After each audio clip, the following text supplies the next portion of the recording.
Hello, my name is Marcus. I'm the compiler of a collection of therapy quotes entitled 1001 Windmills of the Mind, a collection of advanced self-help quotes. We now have 10,000 of these babies, 10,000 advanced self-help quotes. Imagine this page times 2,000 roughly, taken from what's often called the psychodynamic or the psychoanalytic tradition, which long ago, as I understand it, was referred to by some as philosophical medicine or narrative medicine. It's a helpful perspective. It makes links, it makes inferences, it's helping you to be your own detective so you can find your story. So these quotes are helping us to be our own story doctor, okay? Because our story's broken, meaning we don't know ourselves. Okay?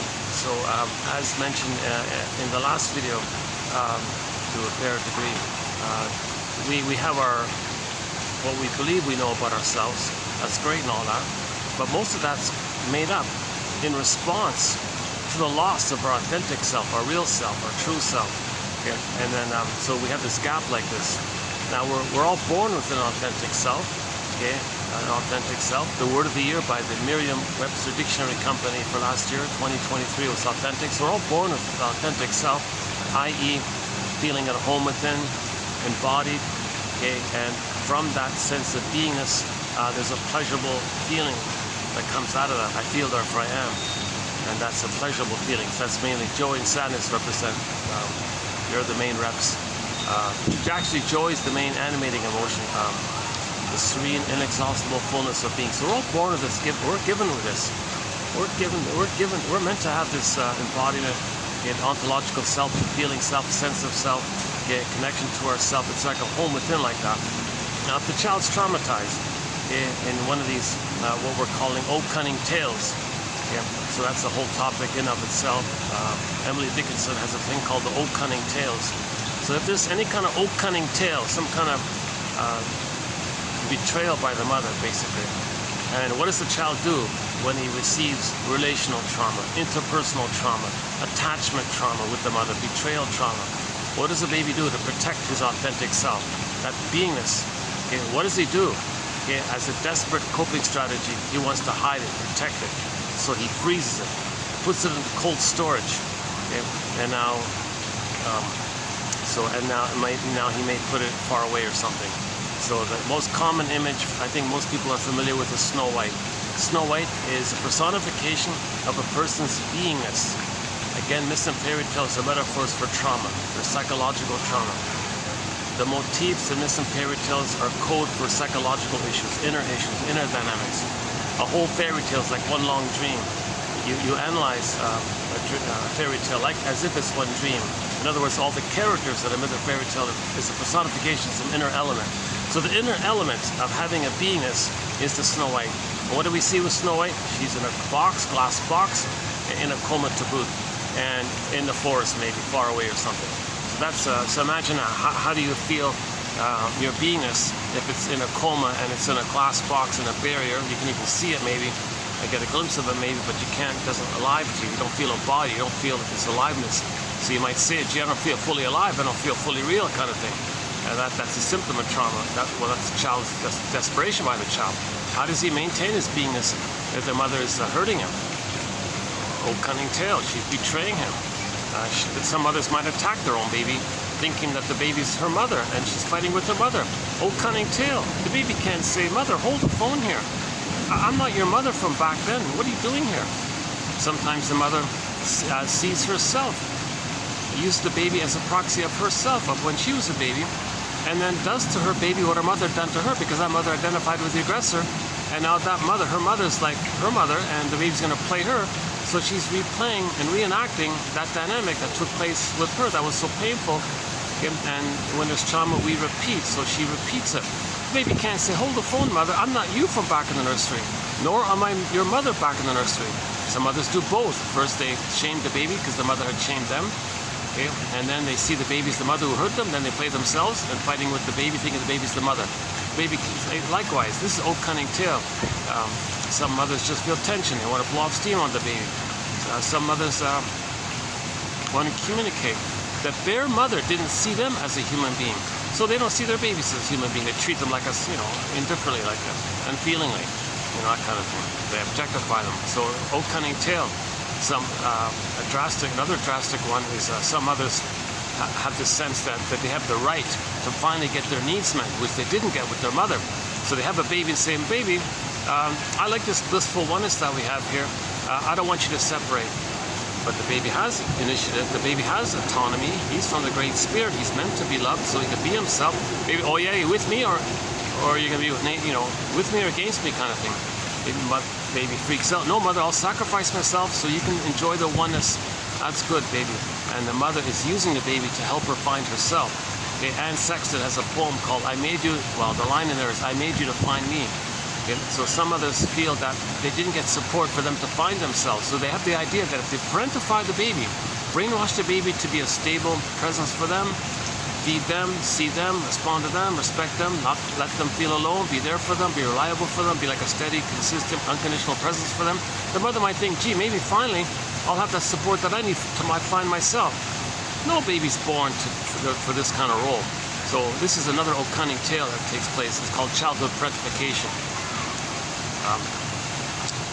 There's a whole long list of these old cunning tales. We could spend easily a couple of hours running through them. Those ones that just mentioned are like a snippet of some of the key ones there. So again, old cunning tale from Emily Dickinson regarding trauma, attachment trauma. There's a great hope fell. The baby had a great hope. A great hope fell. You heard no noise. The wreckage was within. Old cunning tale that let no witness him. The child can't know it. It's the unthought known. It's known, but he can't think it. That's the image of the scarecrow without a brain. He can't think it, doesn't have the brain. Now, his beingness is frozen, so he can't love life anymore because his feelings are pretty much gone, and he's just reacting to the amygdala place of fear and anger all the time. So he's not loving life. He doesn't have the capacity to recognize his uniqueness, which would allow him to feel pleasure and meaning and delight and a path of harm if he had his beingness, but since his beingness is frozen, he can't recognize it, obviously, so he won't really love life and even love and be embodied like this. That's the Tin Man looking for a heart. Okay, so the scarecrow and the Tin Man being like that means the person's going to feel disembodied. That's the Cowardly Lion kind of thing. Okay, now this is like a fairy tale, so Dorothy is a part of the psyche, part of the system, trying to line things up. Get mind, heart, body like lined up in synchronicity, right? Get it together, kind of not fragmented like that. So, or you can simply say, be like Dorothy, and recognize that if one feels kind of disembodied like the Cowardly Lion. Kristen Wilson says, yeah, if you're not in your body, you're not making sense anymore. Literally, you don't have your sense of self, but you're not making normal sense because you're doing what's called centrifugal living or externalized living. You don't have the insight. You don't have the inside to live from. You're missing your inside. Your inside is so damaged, you see it outward all the time, and you want to treat others the way you were treated, so you're outer focused, or you're looking for mother's love, thinking you never got it, so you should try to get it. So that's your externalized all the time. So your focus is way too much on the outside. All of your happiness, all of your feelings are all externally determined that you're not making sense. In normal development, it's inside out. Another way to use that phrase, inside out. You have your beingness, when you have your beingness, you have your feelings, you express it like that, and that inside out, then your out is normal because you have your beingness. If you don't have your beingness, you're not making sense with your outer doing. It doesn't make sense to do outside in. Nothing on the outside is your mother from the nursery. No time machine. Nothing on the outside is going to correct what happened in the trauma. Okay, nothing, no cookie, no pint of ice cream is your mother from the nursery. You're not making sense like this. Okay? Or treating others the way you were treated to show up the mother. Really, is that going to change what happened in the past? We're not making sense like this. So that phrase, inside out, another way to use that phrase, inside out, is in normal development, we have an inside. We have an authentic self. That's the inside. When they say inside there, they mean the authentic self. When you have your authentic self, that's the feminine element, the feminine principle, the yin. Recently came across Lou Graham's song, The Midnight Blue, he calls it. And then you're doing, he calls that the cherry something, cherry red or something like that. The bright act of doing, that's called the yang, with the masculine principle, the masculine element. So your doing will be normal if you have your beingness. If your beingness is wounded, Woodman says if the feminine is wounded, your masculine is distorted and all whacked up. It's hurtful to self and others. So you gotta repair this being, gotta reclaim this beingness. We gotta create the conditions for Snow White to come back to us. Gotta find Snow White, be nice to Snow White, meaning ourselves, and now it comes back to us. So now you don't provoke this inner healing. You gotta create the conditions for it. So the healing happens on its own, kind of thing. All we can do on our end is help the scarecrow get a brain, kind of thing.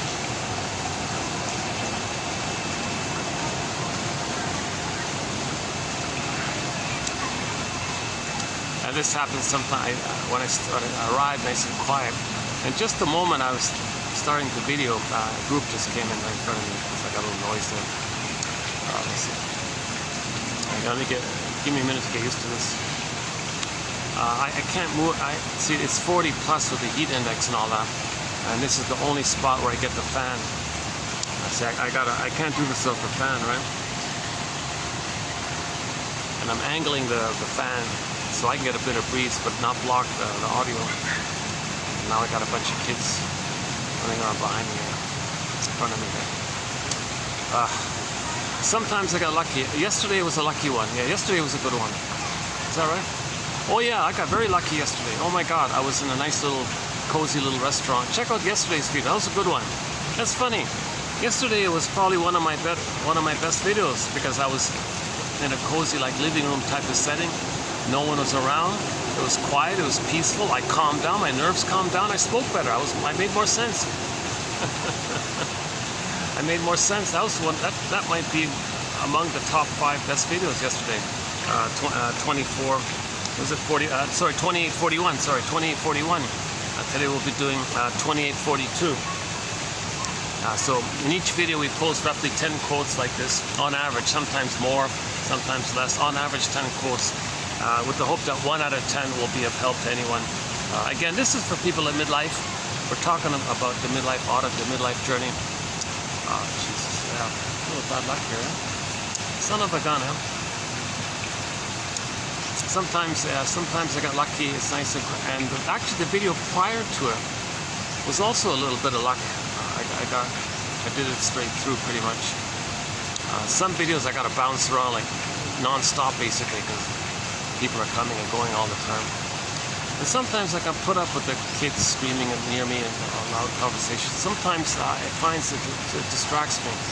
It depends on my mood or something. I have anxiety. This reminds me of my need to do the disclaimer here. I have anxiety. I haven't done this analytic process. I haven't done the talk and cure process. You know, today there's a quote, coming up that ironically you can't find it in many places, including Canada. He talks about Australia. You can't find it in these kind of places. It's a real mystery of why that's the case. Jesus Christ, with all the wealth and all that. You think you will have the leisure to take an interest to help others because they have the chance to. So that's a real interesting thing. So in Canada, when I started this, I looked around a bit, phoned around a bit, kind of thing. Oh my God, what a mess. Partly my fault because I don't know what I'm looking for, kind of thing. I didn't know what to ask her. Anyways, I felt like an adverse reaction, like this is like way off here. I'm not even close to finding anybody who has empathy or the ability to do the analytic process or something. So I don't know what's going on there. It's all. So I couldn't find it in Canada. If I had the funds, I'd go to New York, but it cost a fortune. Yeah, I'd be on this flight tonight if I had the funds. Now I'm not even so sure if it's even around because apparently Madison Avenue scoops them up.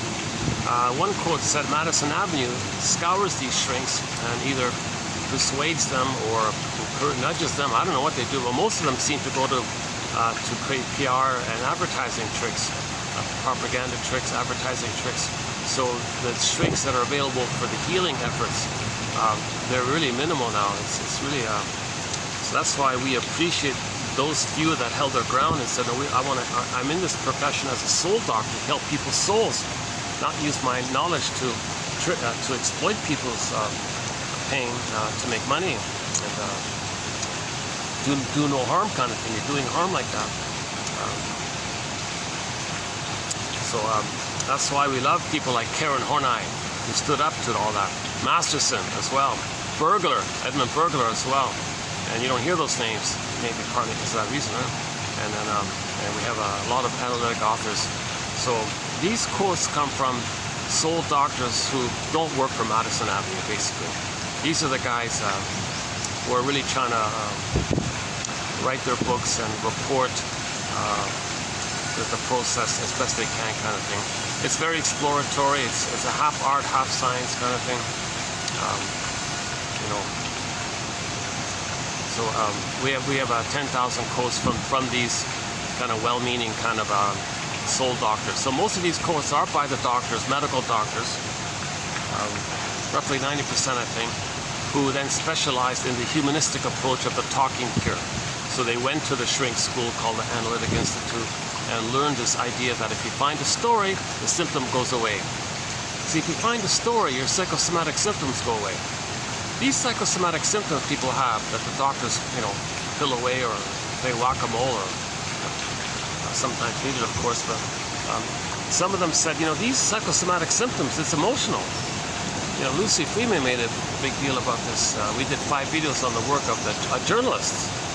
There was a journalist in the 50s who had a psychosomatic symptom, went to the doctors, and finally one of them said, you know, your physical problem, it's not organic or it's not nothing we can do. It's emotional stuff here. You got to talk to someone. Sure enough, she went to talk to someone, and then it was gone. And then she reported in her book called Fight Against Fears, 1951 book by Lucy Freeman. So we did 5 video. We recently did a 5 video run on her work. So she's a journalist. So she writes clearly. Now she's not a shrink, but she specialized in studying and reporting on the shrink community and all this. And I don't know if she was monitoring them or because that's a little question mark. I'm not going to open that door kind of thing. But I saw something that sort of implied that something to that effect. But of course she looks amazing in her books. But at the same time, she was helpful. Now maybe there is the question mark that if she is the controlled monitoring, quote unquote, you know, prevent the public from this knowledge or something, then maybe she did more harm. You know, I don't know. Just a big question mark. I really don't know. But somebody on YouTube made a reference in that area, but it's not proven or something like that. So we don't know. So, but her book, that first one in particular, called Fight Against Fears, and another follow-up book called what's it called again? Oh, jeepers! Not already. Oh,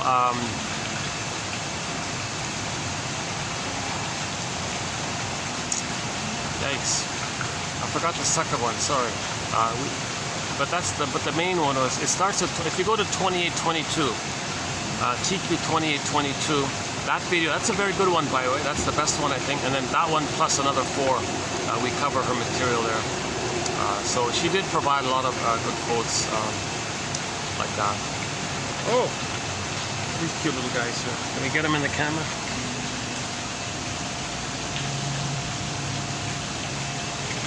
The other one. Oh, I had 2 little birds just right by my foot there. Just took off so quickly.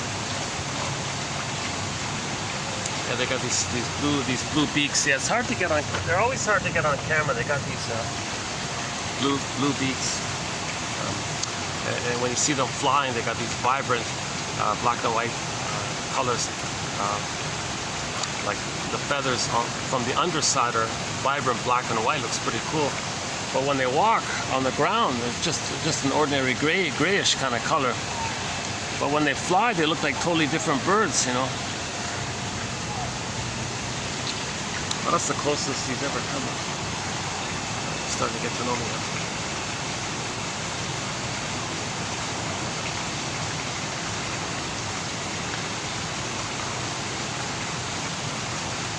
last time I was here, I'll show it to you later maybe. Last time I was here, there was a tree blew on a tree fell down. They got it fixed up. Yeah, interesting video. The last time I was here, 38, 38, is that right? 28, 38, I think was the last time I was here. It's only 2 to 3 hour video. That's the one with the big storm came.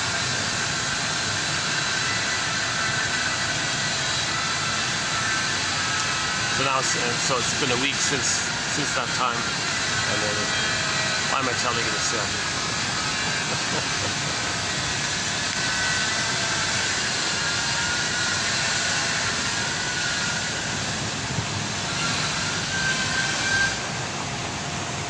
Now let me do a perspiration on here.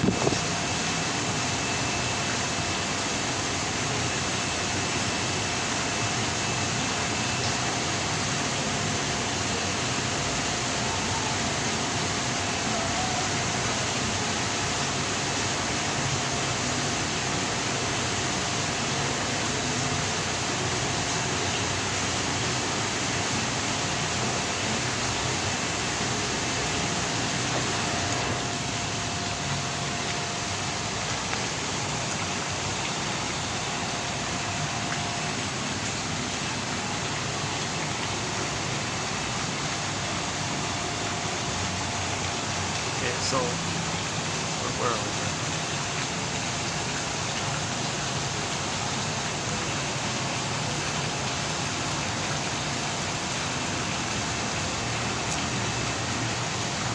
Yeah, okay, let's get back on track here. So let's get back on track here. By the way, 2 videos ago, we did an in-depth psychoanalytic review of the film Inside Out 2, 2840. The world's only psychoanalytic review of the film. I think the heart of psychology is psychoanalysis, says Ruben Fine. So anyways, if you like that film, Inside Out 2, 1 or 2, in particular the second one, a review of that was done. So we talk about repression, free association, abreaction, okay, the synthesis of this, resolving the splitting, finding the golden mean and the third side of the coin, the middle way, to get back your authentic self. Then joy came back, healthy joy versus the pathological joy came at the console. This whole healing journey was discussed 2840. I kind of enjoyed that video, yeah. On the YouTube channel, it's the one with anxiety on the thumbnail photo. You'll see the character anxiety on there, the orange, the mop head, that character there. That was a fun video. I quite liked it. I like that one. Yesterday was a good one too. I'm coming off 2 very good videos, 2 excellent videos. Let's see how this one goes. A little distracted there for some reason.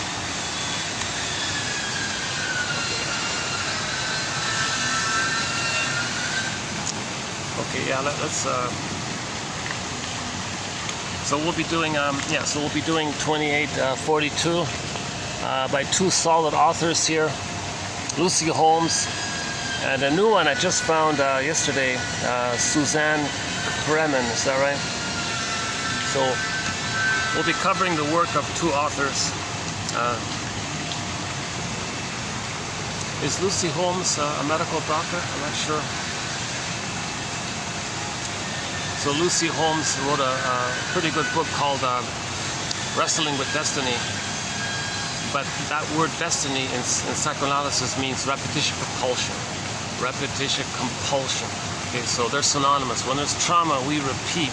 So we're wrestling with this repetition compulsion. Why are we repeating? Okay, because the baby's brain is in a state of timelessness. There's no time. So if there's trauma there, that's unfinished, unresolved business with the mother. You can't trust the present. You can't live in the present when there's so much pain in the past. And the baby sees the world. The mother is the whole world for the baby, creates a map of the world by that, and sees the world through that old memory of the mother. So that's unfinished business with the mother. So in trauma, the theory is the system wants to repeat that cry for mother's love. Okay? But the reality was he didn't get mother's love. But the system says he can't be himself, he can't heal unless he gets mother's love. Okay? So that's why he's repeating.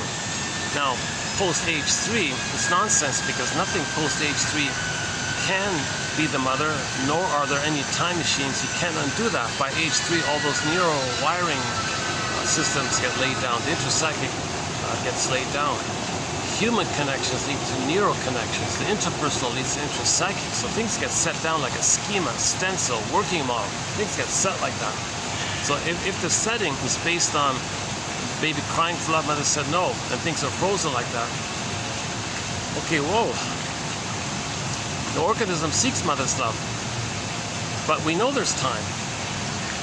So our conscious, when the authentic self is frozen, okay, we develop a scaffolding of defense mechanisms, and with these defense mechanisms, we bundle them up and create some kind of false personality, a false self, okay, a persona, a mask, whatever you want to call it, idealized self, or some kind of imagined self or something. And with this persona, with this mask, let's say, it's more than a mask. It's like, let's just say false self, I guess. So with this false self, or adaptive self, or defensive self, let's try that. With this defensive self, you're always in defensive mode, basically. So with this false defensive made-up self, meaning it's you, but without your feelings, without your embodiment. It's split like that. Okay, so with this false defensive self, we can drive a car, get 10 medals, get 10 PhDs, write 10 hit songs, okay, do all sorts of things and all that, so we can function like that. But we live to the extent that we're embodied and have joy at the console. We live to the extent that we feel. If our feelings are not there, that's called athimoalexia, no feelings for your words. Okay? Alexithymia, no words for your feelings.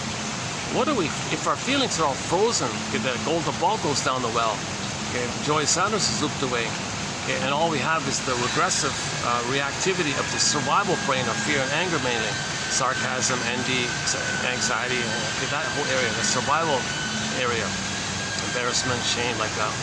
So that's you're missing a lot in life, and then you use your defensive self to make you unaware of the pain, because that false self was created because of the pain. So you're invested, so it's set up to make you unaware of the pain. So you go through life with this defensive false self like that, and then usually at midlife this gap comes to your attention.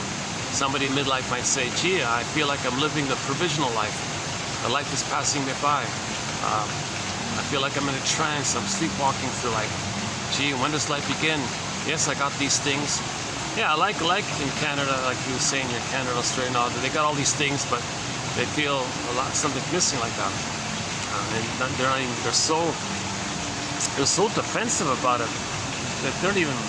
It seems that a lot of people, even barely minimal trauma, must be so severe that even at midlife they turn a blind eye to it, and then become more manic and more aggressive. Just want to blow up steam or something. Jeepers, that's kind of, why are so many babies being so traumatized that that it doesn't even allow the person a glimpse that at midlife something's wrong. Like they're just in this denial all their life kind of thing.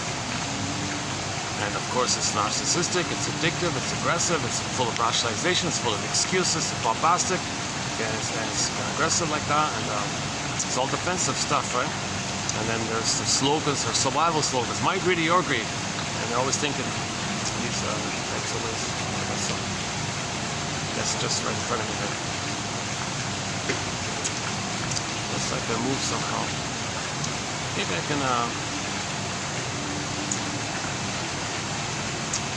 can change chairs. I need to make an adjustment here so I don't have to. I get distracted. They're not. Now they're staring at me. Not staring at me, but I gotta make an adjustment here. One second. Yeah, by the way, here's the swan, yeah. Let me get a glimpse of the swan on here.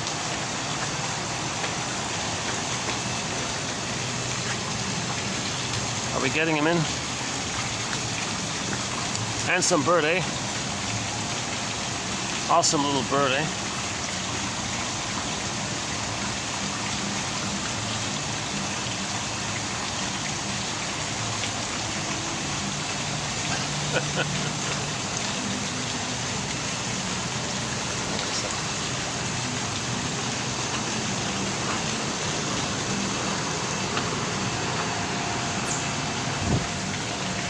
Okay, if I do this, what happens if I do this? Let's see. How's the breeze? Are you hearing the fan? I think so, right? I need to. You're hearing it, right? Do you hear that woofling, that waffling sound?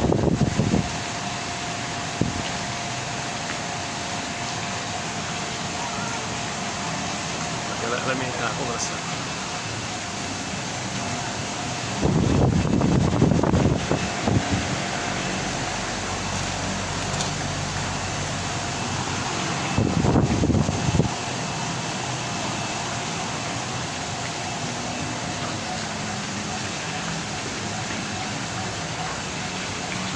Is that going to work? Let's see.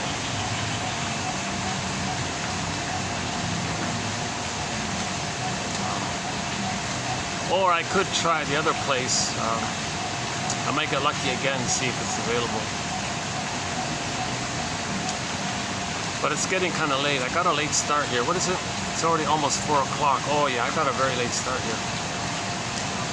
Okay, sorry about these little delays. This happens to me sometimes when there's changes around me like this. That's why yesterday was such a fun video. I got into a flow. I didn't get interruption. There weren't guests coming in. I was in sort of like a little section, like a section off part of the restaurant, and there were no guests around. That was awesome. That's a real treat. Nice and quiet and everything. With AC, coffee and everything. It's a nice little setup, yeah. On the floor.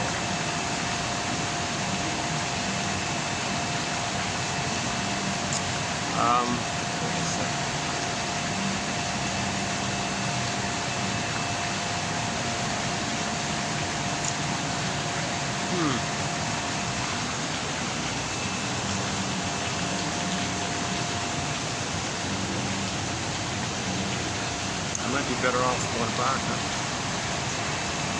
And I might actually be better off going this way.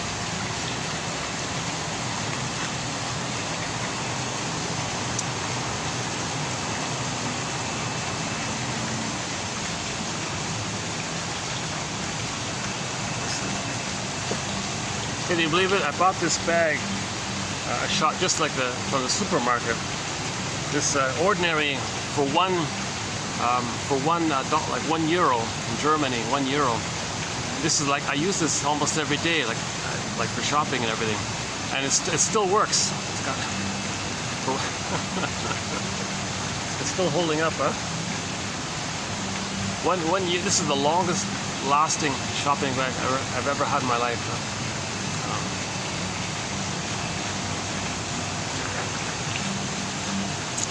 Well, it's 6 1/2 a dozen, 6 or 1/2 a dozen kind of thing.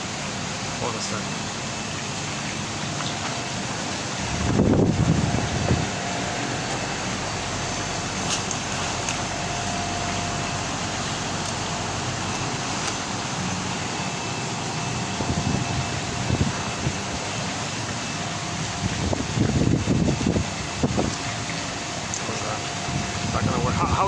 How's the audio?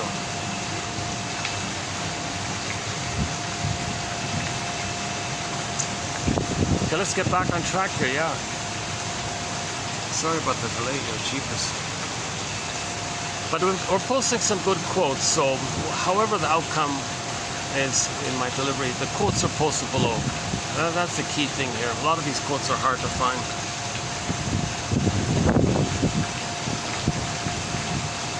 I mean, luckily Lucy Holmes's book is available, but what if they withdraw it? Then you gotta, then it's overpriced and you can't use, not print it anymore kind of thing. So I feel like I'm trying my best to save the best quotes from the psychoanalytic tradition. A lot of quotes come from printed books which haven't been digitized. You know, a lot of quotes are from digitized books, but those books have since been removed and withdrawn and all that. Like actually now you couldn't find it. Like I found it before they got withdrawn, so like I feel like I'm really saving something of value here. You know, these soul doctors, they're helping us, and their lifelong vocation and career in that effort, the fruits of their labor, and it's like they're trying to give it to us, and then it's being blocked, like Snow White kind of thing, and we gotta like save this material. You know? And this is the only collection like this at all. There's nothing like it out there. There's no like one-stop source of the psychoanalysis greatest hits. Now again, there's no Freud here due to the convoluted translation problem. Okay, no Jung. We don't need this made-up jargon.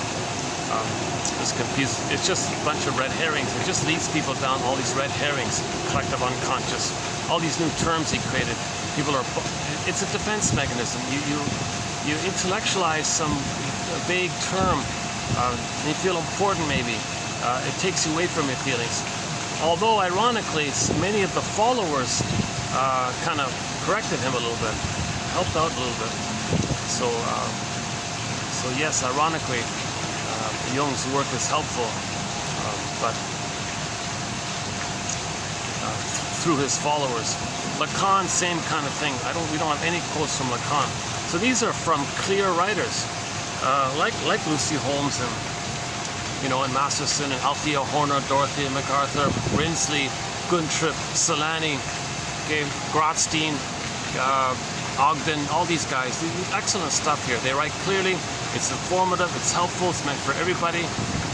These guys are awesome. So we got to thank this psychoanalytic tradition. Thank the comic Psychoanalysis, 1955. The best introduction to psychoanalysis is through a comic. Can you believe it? A comic called Psychoanalysis, 55.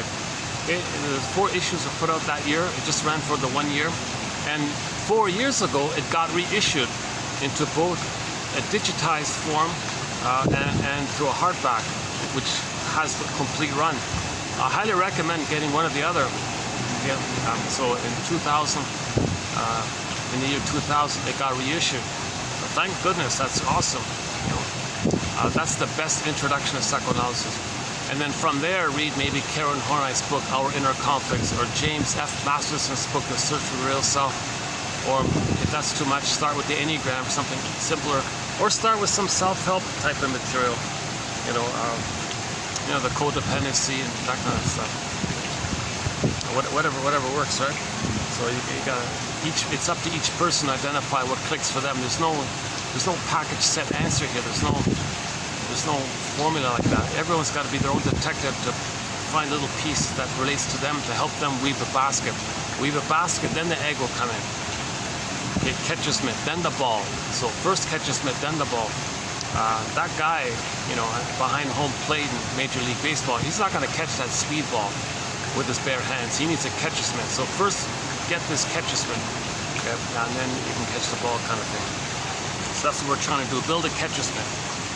Psychoanalysis looks for an egg in a basket that's missing. So weave the basket, kind of thing. So the basket's like cognitive insights, ideas like that, and you leave it alone, but it gives you a certain safety with these ideas. And then the feelings can come up to you with that safety. So the ideas is like a nest to catch your feelings up to you, get up into you, kind of thing. So you got to make it safe for that to happen. You can't provoke the feelings without the understanding. You won't have a belated reacceptance of your feelings without some kind of belated new understanding of what's going on. You need that understanding. It's linked like that. You gotta have the conscious. Where it was, ego shall be. You gotta have the ego. Repair the ego. It's a scarecrow. Give him a brain. Then the feelings can come back, kind of thing. Okay? You're not gonna get the lion to have his courage, his embodiment, and the Tin Man to have his heart and love if the scarecrow doesn't get a brain first. The scarecrow's got to get a brain first, then the rest happens on its own, kind of thing.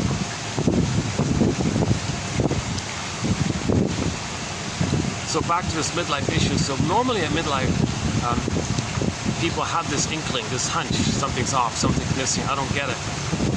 And that's what confuses me. Why don't more people, that's what confuses me, like it talks about Australia and Canada and all this. Why aren't people in the 40s having this question? Like, why isn't there this interest? And if there is, okay, there's controlled opposition. They all flock to Mr. Young. Okay, so it's diverted like that down this red herring. So whatever interest there may be, they're led down this cultish. You know, he's a tall, kind of guy. People are impressed with him somehow. So they're all led like that. So you might find some, Jungian kind of institute or something, and hundreds of people flock to the to people who are familiar with it. But it's just jargon and vague jargon and glittering generality, and people feel important.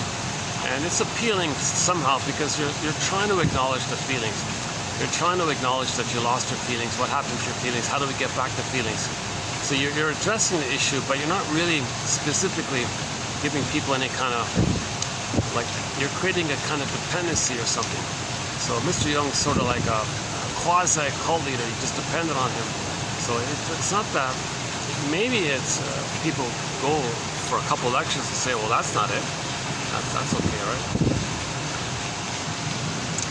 But anyways, at midlife, generally speaking, people get a symptom, psychosomatic symptom, a hunch, all these Freudian slips they're saying, or PTSD comes on. Okay, the late onset of PTSD might be there, a nervous breakdown. Because attachment trauma is a trauma, but the mask buffers it. But it dries out at midlife and it leaks out, kind of thing. Uh-oh, the wind, I'm not getting the angle right? You're hearing the muffling sound, aren't you? Okay, let me make an adjustment here.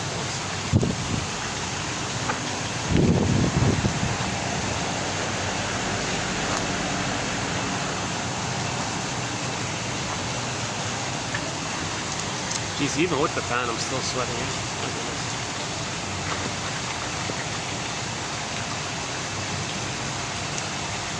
Look at that graceful swan, just so poised and just so calm. That's quite a symbol of the self, right? The swan like that. We could say that the swan is a symbol of our beingness, this calm, serene, exalted fullness of being. He's calm, he's got his beingness. He's not in pain or anything. He's enjoying the moment. He's not conscious of it. That's a different issue. But he's got his kind of calm beingness. And you might say that with all animals, basically, right?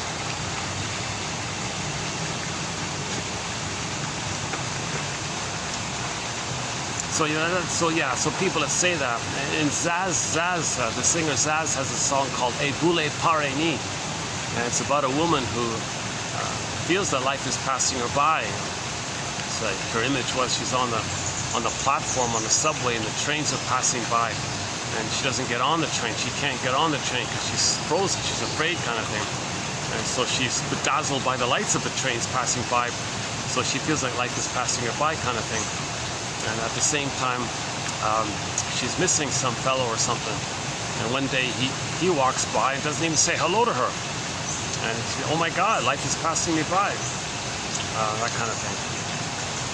So there's an approximate idea there. So again, when the Snow White's in a coma like that, there are a number of ways to describe this. Miss Kor, in the Greek myth, Persephone, okay, Athena and all that. Miss Kor got pulled down. So our core authentic self is missing. Okay? Meaning the memory of the memory of not getting the love needed for its development to flourish is pressed down. The memory causes it to be down. There's a fear like that. So we don't remember that.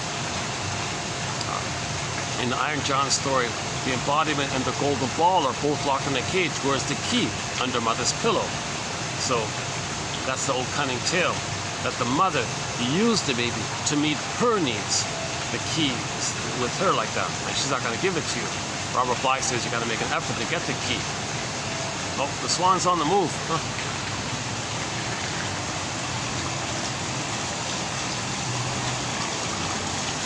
Oh.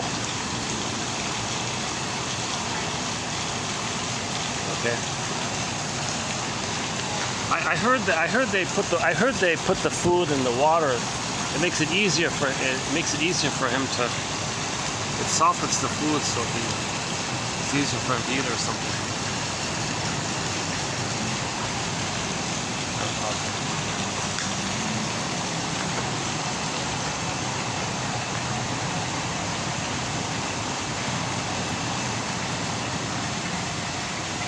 All the back. Oh.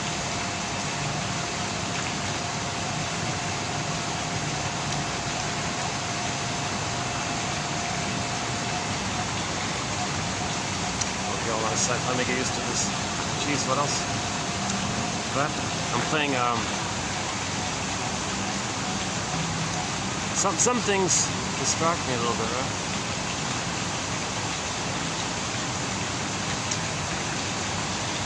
Should I try this again?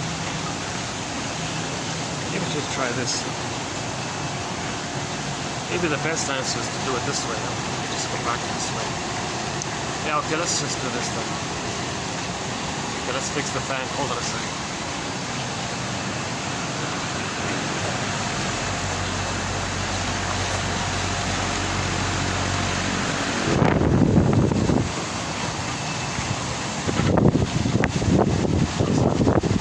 Are you getting the muffling sound? Yes, you are, aren't you? Yeah, the phone is vibrating.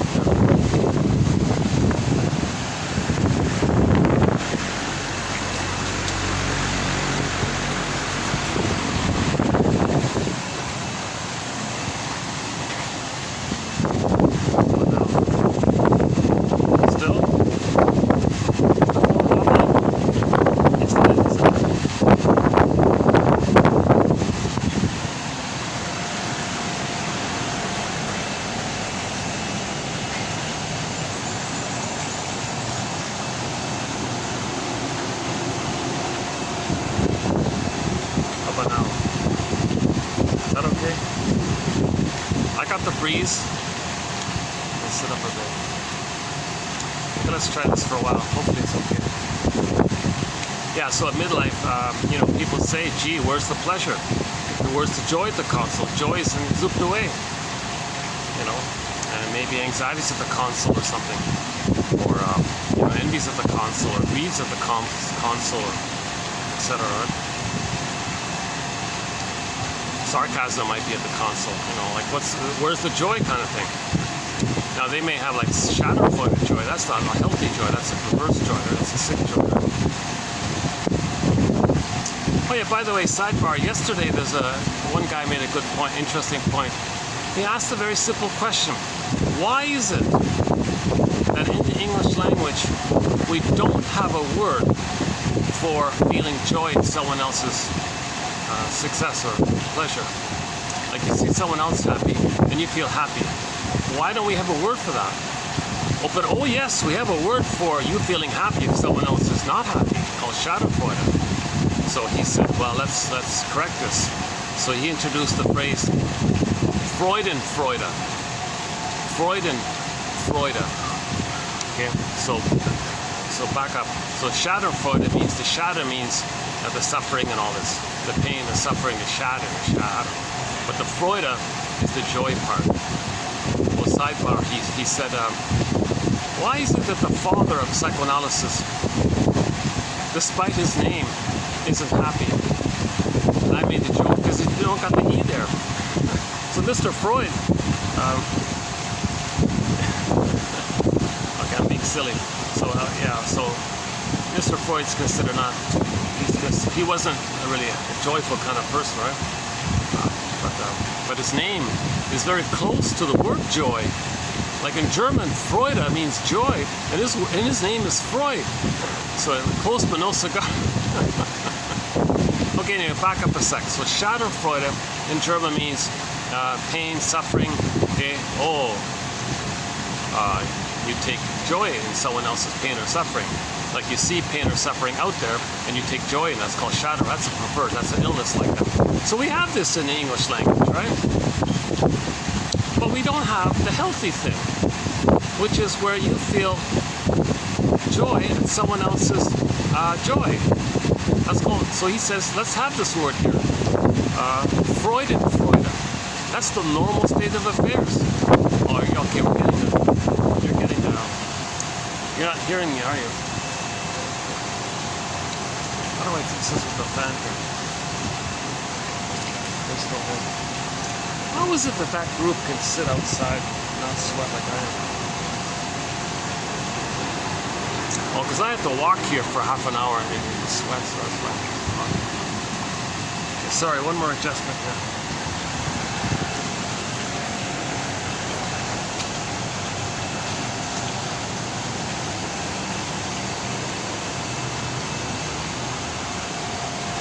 Okay, that should work. Now it should work, right? Now you're hearing me okay. So if you didn't hear me just a minute ago, Berman had an interesting question. In yesterday's video, 30, 28, 41, he said he wants to introduce a new word into the English language called Freudenfreude, meaning you feel joy when you see someone else happy. You feel happy when you see someone else happy. So you don't need to make this long sentence. You know, when I see you happy like that, I feel happy. Why do we have one word for that? If it were common, we'd probably have that one word for Freudenfreude. Now he points out, but we have the word Schadenfreude, and that's a common thing. Like why is it like that? That's a kind of a clue like that. And he made the joke that Mr. Freud wasn't a very happy guy, right? Despite his name, Freud being similar to Freude, meaning joy. So Schaden means suffering. Others are in pain or suffering, Schaden. And then the Freude means, oh, you on your side you feel pleasure to see someone unhappy. So that's a perversion, that's a sickness, that's an illness. Now we don't mean when there's a correction of an injustice. If the indigenous people finally get some reparations, they'll feel some pleasure. Like if the people hurting them, if something happened to them, they might feel some relief, so they might celebrate a little. But that's not really like that. We don't mean it that way. We mean when someone innocent is suffering and you feel joy, that's a sick shit. That's a sick. Oh, whoa, that's a Freudian. There's a Freudian slip. Look at that. That's a rare Freudian slip on my part. That little angry outburst. I'll tell you why I had this angry outburst in this moment. Because just this morning, I saw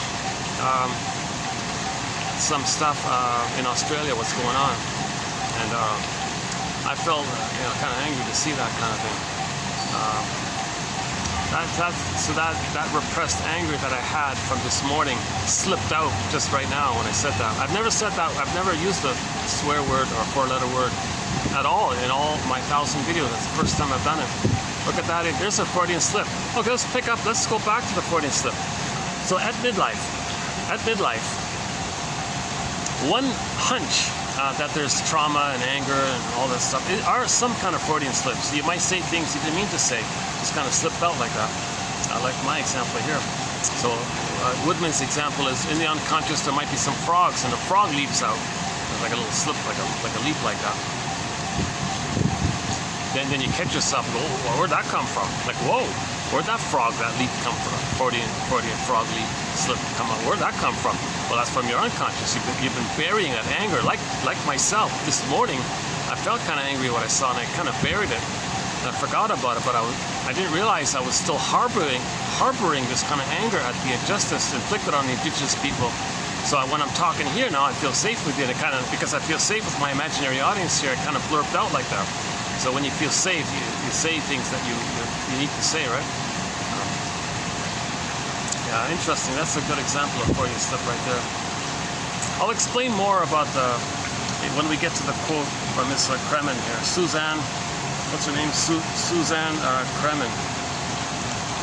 She's a bit of a rare bird, I think. She was willing to fly from Australia to California to study, Jungian.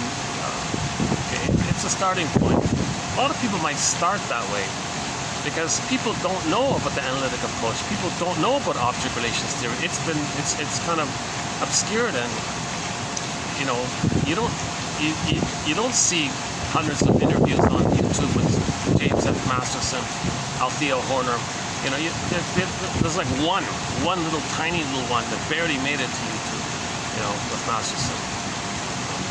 But the rest, you don't see Grotstein, huge contributor to psychoanalysis. He passed away just recently. Not a single audio, not a single video of him. He did an immense contribution in this area. So luckily we have his books and all that, and we got a lot of best quotes from him. So the average person at midlife, they don't understand the thing called object relations theory, developmental theory, psychoanalytic perspective like that. They might be kind of steered into the controlled opposition down the Jungian convoluted stuff. So this Miss Kremen here, she kind of slipped in that world as well. She's a contemporary of that David Tacey guy. We have a few quotes of him. He's sort of a little bit in that area as well. So they're missing the psychoanalysis, I think. The little bit they glimpsed, they didn't get it, they brushed it off or something. So they maybe that was a defense against healing. The heart of psychology is psychoanalysis. I agree with Mr. Fine. Reuben Fine. He's a shrink in the 50s or something. A master chess player, by the way. He was like a top chess player. Reuben Fine. Okay, he got a line from him. So at midlife, okay, we go through with the defense of false self, the mask and all that, and we feel like something's missing. Where's the joy? Where's the pleasure? Okay, meaning where's the bluebird of happiness? What's their uniqueness? What's their calling or something? What's their true kind of expression of their uniqueness? The Great Spirit gave everybody an authentic self, which is unique. Where is it? Do you feel, where is that? That's the call. Like you're calling. It's calling you. Like where is it? And then a person has a loss. They don't have sadness at the console, because to have sadness at the console, you need a beingness. So if the beingness is frozen, you can't mourn losses. So then the person might say, gee, I had a loss, I can't mourn it. I act like nothing happened, or I make some excuse, it didn't matter, or just who cares? Like you can't. There's a problem like that. Okay, then melancholia, pathological, then it can lead to pathological nostalgia, where you're fantasizing some beautiful thing in the past which you make up and dwell there as defense against the inability to feel sadness like that, or you become manic, or etc. So at midlife, a person might say, hey, where's the joy? Where's the mourning? Natural response to loss is the grief process. They're not engaged in the grief process. They can't do it.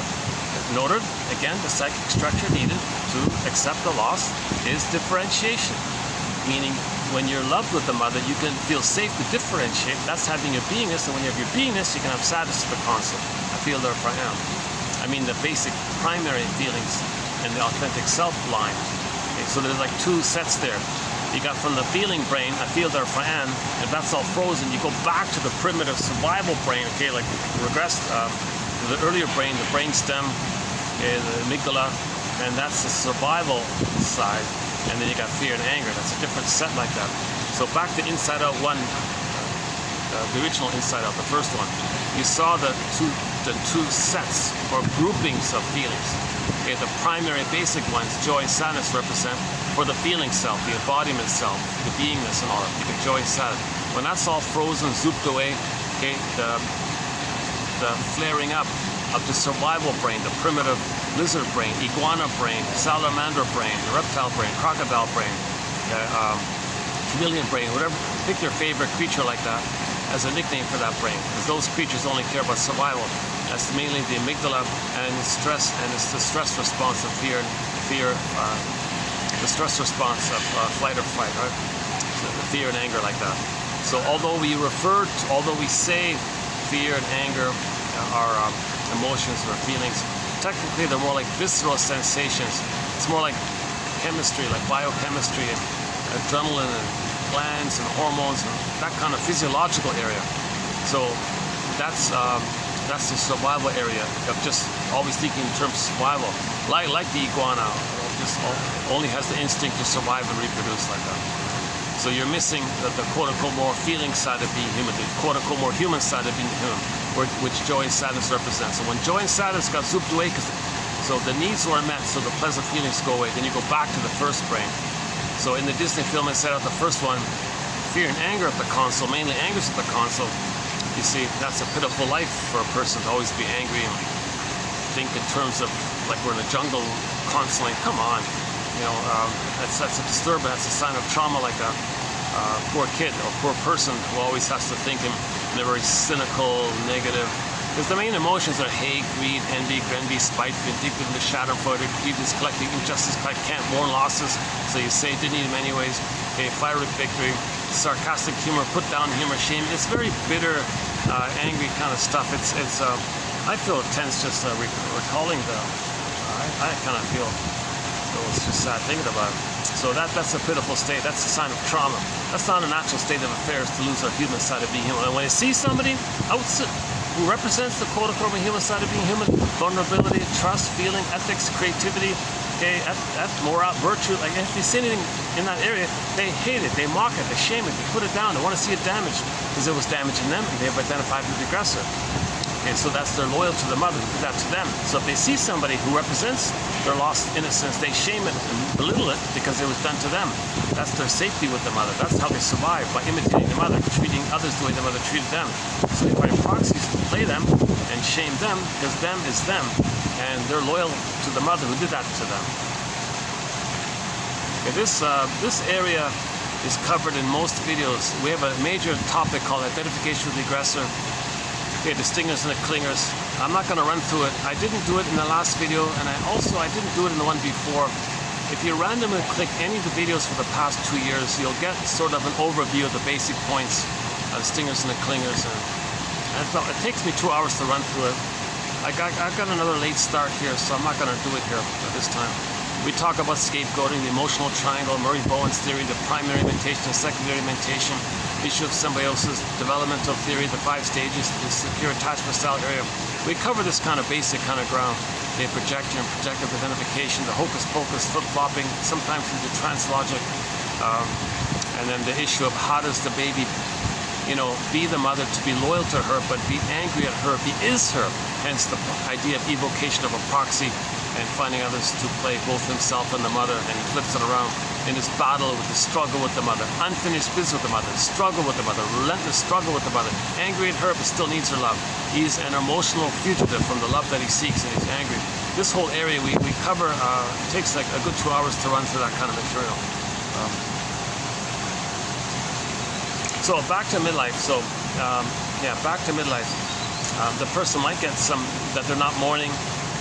Guy got a divorce, so he acts like nothing happened, brushes it off, or that person gets a symptom because all those feelings that you couldn't originally express, the mother gaslit you, so it went into the body and you got a symptom. Psychosomatic symptoms are the continuation, the covert, underground, concealed, but continued cry and scream to the mother. That's a key point by Capex, one of our quotes on this thread on The Body Bears the Burden. So the baby's crying and screaming to the mother, right? The mother doesn't get it, it's a tune, malitude, old cunning tale. That energy, those feelings got to go somewhere. It turns inward on itself to the body like that, then it gets a symptom. So you got a psychosomatic symptom. It's a continuation of the cry and scream with the mother. Only this time, it's kind of half revealed and half concealed because the body's holding it. So originally it was revealed, it was relational, you can see it, it's relational, screaming, baby, like that. But when it goes to a symptom like that, it's like, what is it? Because it's kind of concealed like that. And it's revealed because the psychosomatic symptom is revealing it, but it's concealing. So psychosomatic symptoms reveal and conceal the problem with the mother. So people at midlife might get a psychosomatic symptom. Sarno says all this tension people have, that's rage at the mother as a baby. Like all the rage the baby felt with the mother goes to the body and to tension. And so the body's holding it like that. The person is just trying to always deal with this tension issue and find a way to feel comfortable with it or something. Or get used to it, or I don't know how that works. So then the tension is pain, then you want to blow off steam, pressure cooker, doesn't work. You're not healing. That's called the negative abreactions. Genuine, authentic purification is when you link memory and feeling and get the release. Blowing off steam is not that. Okay, so for more on this important point, go to 27, 45 to 73. 29 videos. You got to do the whole thing, the 29 videos to understand that point. And back to Inside Out 2, 2 videos ago, we saw an image of the genuine catharsis. The purification scene, the genuine healing purification scene was shown in Inside Out 2, the avalanche scene. Okay, when that rush of the memories came up to the cable lines, to the consciousness, that was the purification, and he could accepted it. and then the characters embraced it to hold it, to create the new authentic self kind of thing. You got to get that released like that. Now, if you don't have a consciousness of it, you may temporarily bring it up and it'll go back again. So to accept your old feelings, you need a nest, you need a basket. If the basket's not there, it'll go back again. So you saw it come up and it stayed, and the cables came, so it stayed. And that's the new identity, the authentic self. So the healing takes place when it can stay. But in order to stay, you need a basket. That's what this is all about. Create this basket. You need a basket. So when the avalanche, when those feelings are released to the present, then those cables, the image and inside out, it can link us to the consciousness, and that creates a new sense of self that's balanced and embraces the opposites, and it's inclusive of, it's based on forgiveness and understanding, fully understanding your patterns. What happened? Why did the mother fail? Understanding her. Okay, you got a whole wide range of myriad of feelings like that, and you can hold it like that. And that's when you get the sense of self. Then we saw Riley was like really authentically human. She could apologize for her mistakes. She make reparation like that, and she was more calmer. Her physiology was improved. Her symptoms went away. She was pleasant, had more friends, more successful. She won a scholarship. She was happy, had friends. So she got it right. I'm so relieved that we have this imagery for psychoanalysis inside out too. Now, Pete Docter said, oh yeah, no, this is not this film is not about psychoanalysis. No, he's got to say that because you don't really see the full. You don't see Riley on the couch and what's going on underneath in relation to what's being said to the shrink. You don't see that. That's why he said it like that. But the imagery inside, it's showing you the healing processes within. Okay, you follow the broccoli. You ride the broccoli. There's a broccoli scene, right? Took a while to get there. That while to get there was the resistance to free association. And finally you accept free association. So you hop on the broccoli for yourself. She said, for Riley, we got to get on the broccoli. I don't want to get on the broccoli. It's too much. It's too difficult. Yeah, I don't want to do it. For Riley, come on. We got to do free association. So you get on the broccoli. You go back like that to the unconscious, back of the brain, they call it, and then you go as far as you can, kind of thing. And when you can accept what you couldn't accept, there'll be a release. So you saw the release with the avalanche scene. And then you accepted it, and when the memories came up to the present, there was a cable line to the consciousness, and then you saw that a new sense of self was created. Okay? So the old one based on delusional denial, delusional joy, pseudo joy, fake joy, maybe it was partially true, but mostly delusional, that went away. Okay? The delusional sense of self that you're totally flawed and no good, that's an accident, so take that away. You need like a healthy, realistic kind of ideas. That's what came up with the flipping scene, and they hugged it at the end. So that's a key. Those two films, by the way, have won a Golden Windmills of the Mind Award, Inside Out 1 and 2. Hopefully it'll be like an ongoing series. So for more information about Inside Out 2, go to the last video. We did a little bit of it there, but mainly the main discussion of it was 2 videos ago, 2840 on that one. Okay, back to the midlife hunch. So the person gets a hunch at midlife. Okay, that they're not feeling joy, or they're not mourning losses, or they're saying these Freudian slips, means all that trauma and pain and rage is kind of coming up with some belligerent, rude, crude thing you said. Like I said here, I accidental swear word, right? So that's like a Freudian slip like that. Okay. Or a dramatic one, or a variation of Freudian slip is this, the psychosomatic symptom. The psychosomatic symptoms is telling you that there's trauma like that. It's coming through the body. The psychosomatic symptoms means trauma. So it's coming through the body like that. Like Jesus, like how pain, then it's just pain, give me a pill. No, it goes around some other way. Now again, I'm not a doctor, maybe sometimes it's needed, but you want to address this issue. That's why a lot of people run to the shrink and talk about it. When you talk about it, the symptom goes away. Now, not everybody has $1 million to do this, so I think the next best thing is to teach ourselves this perspective. And if we teach ourselves this perspective, yes, it's slower, it's much slower, and you don't have that guidance of a skilled person like that, and you don't have the safety of a person who holds his feelings, that helps you to bring up your feelings. So you're missing a lot like that without having somebody there, but you got to do the best you can. We got to do the best that we can here, kind of on our own, right? Otherwise, I'd be on this flight tonight. Now, I'd play Dan McCafferty. Back to that song again, Dan McCafferty. This Flight Tonight, written by Joni Mitchell, but made popular by Dan McCafferty. Great classic rock song, yeah.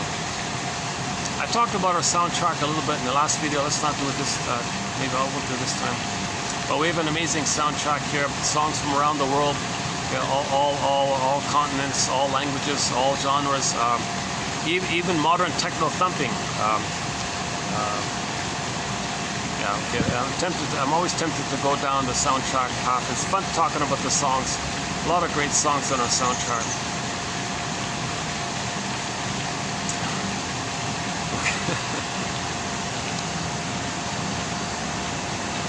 I'm still there. Let's hope that I can go back to my other spot. Is the audio okay here?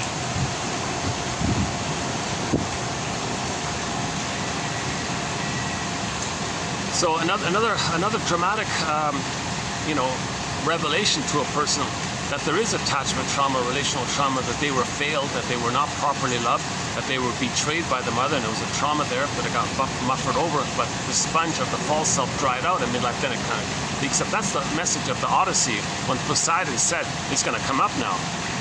Okay, when Poseidon says you're going to suffer, he means you're going to feel now. That's what the ancient Greeks meant. You're going to feel now. Like that's what he meant by suffering.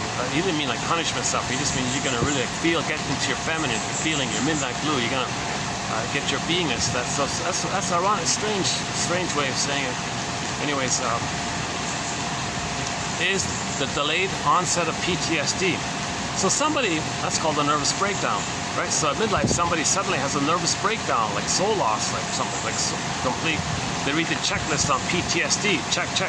Oh, what's going on here?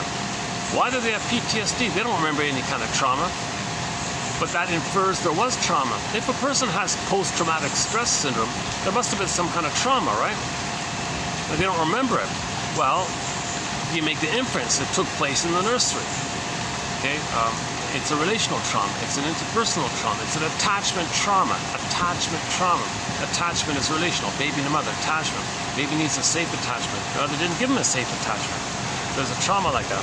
It's just sponged over with the defense mechanism to keep you unaware of it by keeping you busy, blaming, excuse, eating cookies, smoking, numbing, smoking, distracting, work.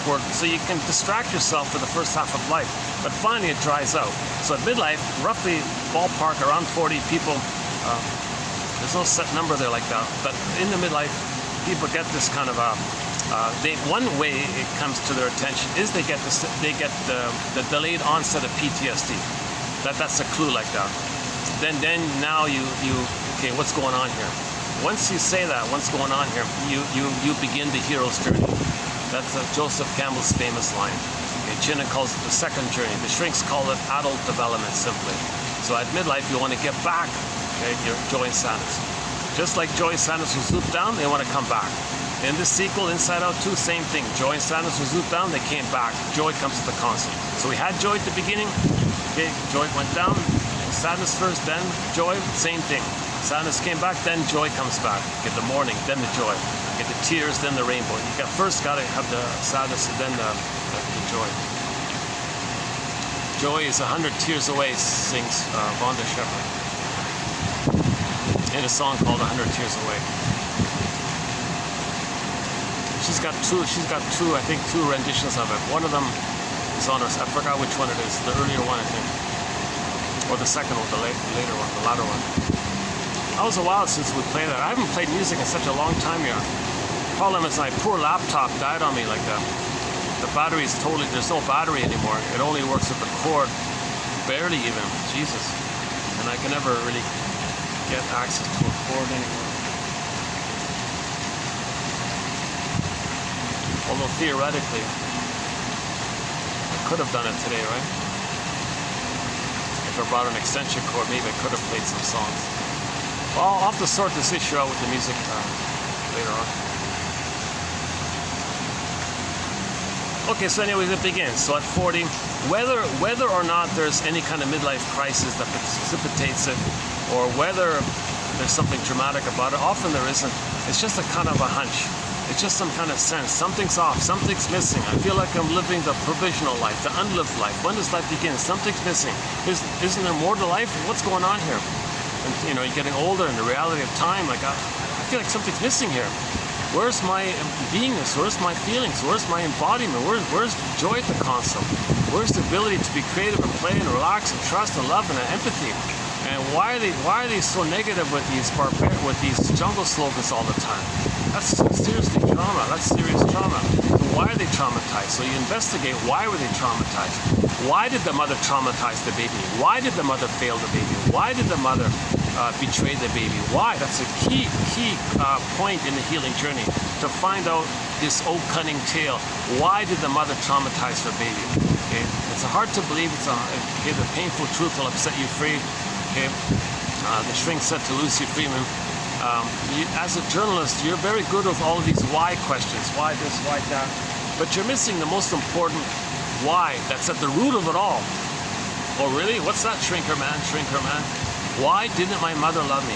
You got to address this issue. It leads to understanding, leads to forgiveness, leads to identity, leads to sadness, leads to joy. Okay, that's the whole hero's journey. I keep thinking you're hearing the muffling sound with the fan. What if I move this up a bit? What if I just do this? That's the manager. I can't really complain, really. He's very nice to let me hang out here. See, not many people use this when it's too hot, right? The outside part. Hold on a second.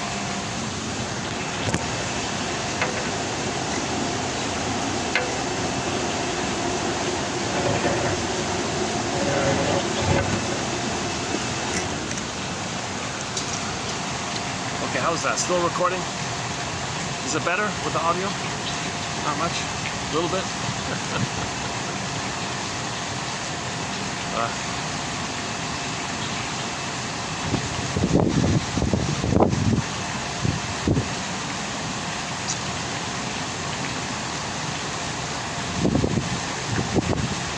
Now, somebody said, like in a place like Canada, 90% of the people are homeowners, and the average home is $1 million.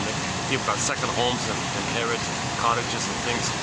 So 90% of the people in a place like Canada, are multi-millionaires. So why bother? Why bother if you're so comfortable and can have so many fun things to do all the time? And there's no pain like that, because you can have an endless flow of ice cream. I don't know. I'm just being silly here. So I don't know what it is, why more people don't really investigate and help out, kind of thing. Now the few that do, like the medical doctors, it's there in their face with the medical doctors, because every day, all day long, people are coming in with their symptoms, and at some point, some of these doctors must have said, "What's going on here with these symptoms? Why are these symptoms appearing? I don't know what's causing this, but it's there." And yes, we can play whack-a-mole, we can give them pills or whatever, but so some of them say, there's more going on here. These symptoms seem to be a communication. How do I interpret this communication? This is nonverbal stuff. How do I understand this communication here? And why this organ and why not that organ? Is that a factor? Like, so they go to the shrink school and study this whole thing for another 4 years or whatever. And then after that long process,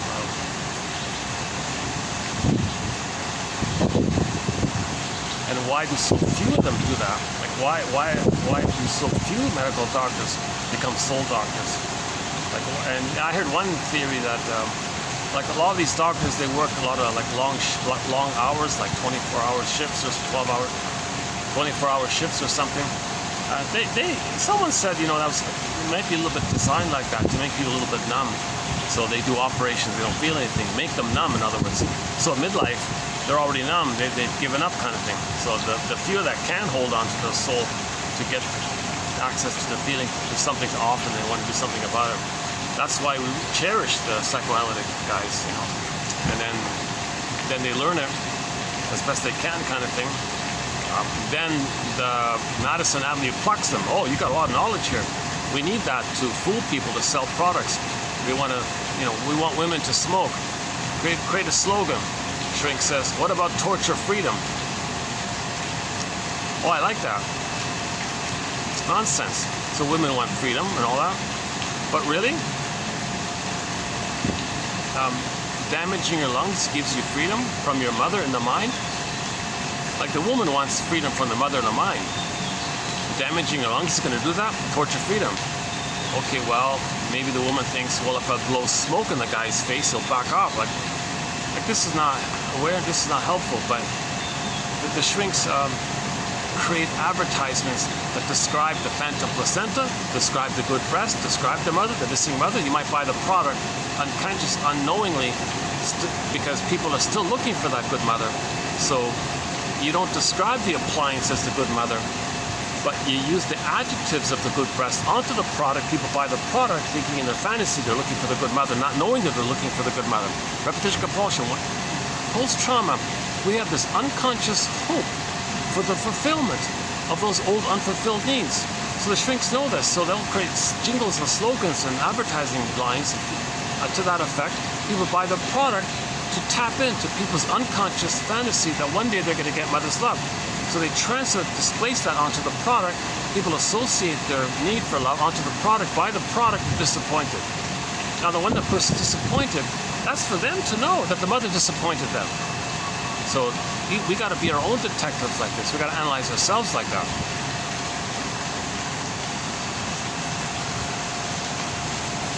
Yeah, I'm feeling a little bit of that anger I saw this morning about Australia.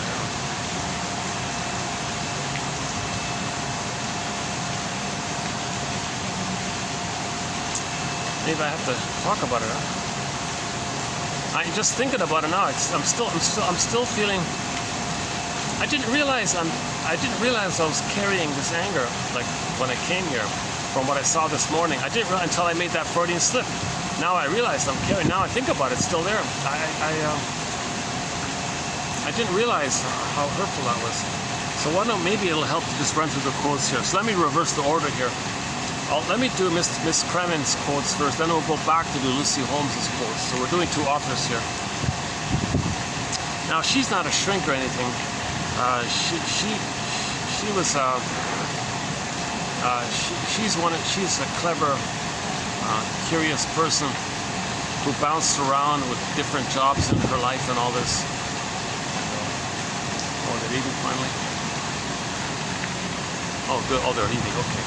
Let me go back. I prefer that spot there. Yeah,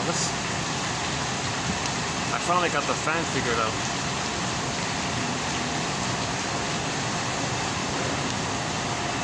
Yeah, okay, let's just count on. It's still there.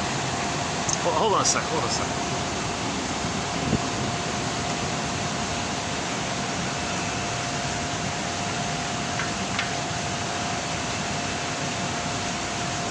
Yeah, once again, for the price of a cup of coffee, one can get this encyclopedia. Patreon.com/narrative medicine. The link is below there. You don't have to be a member. Just you pay it once, you get the encyclopedia, withdraw your membership. It's a different format. It seems to be the only service I can use where I am is the Patreon. The other ones with the one-time options aren't available where I am. So this is a new thing we're trying here. But it's a reliable, established service, Patreon. I think it's safe and all that. I'm pretty confident it's safe. A lot of people use it.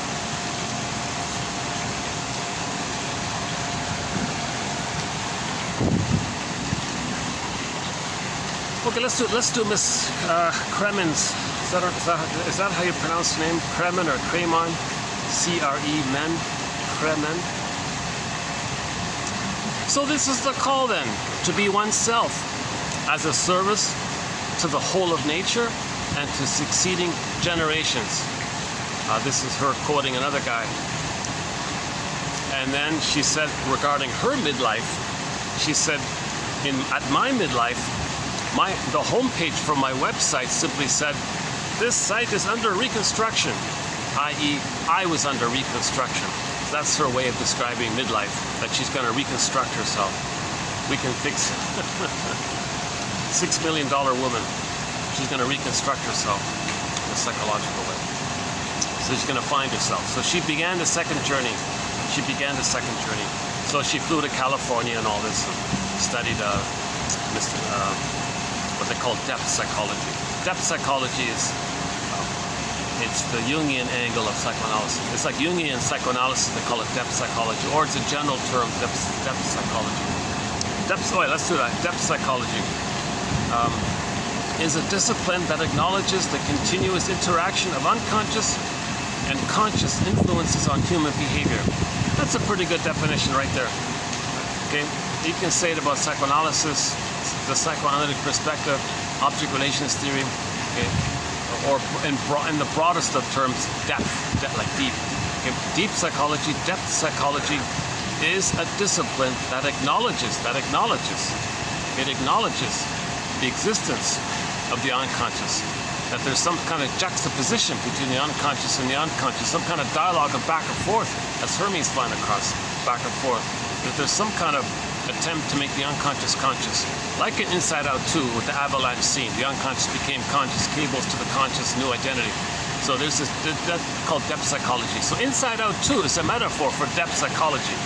Inside Out is a metaphor not only for a basic 101 emotional literacy, but a simple introduction to the hero's journey of what goes on with them.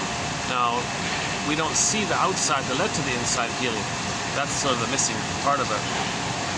It's up to each person to figure out their own outside that leads to the inside healing. But the commonality of inside healing is the same for everybody. Right? That we had a golden ball, we lost it, want to get it back. That's common for everybody. That's the hero's journey. So we saw that. We lost joy and sadness, want to get it back. That's a common thing. Now, how people do it in their lives individually, what books they read or who they talk to or whatever, that's going to be unique for each person. So they don't want to show you any set thing like that because it's going to be unique for each person. But the commonality is that we lost our soul, want to get it back. Depth psychology or psychoanalysis is a discipline that acknowledges the continuous interaction of conscious and unconscious influences on human behavior. So this is the call then, to be oneself, authentic self, as a service to nature and to your children, etc.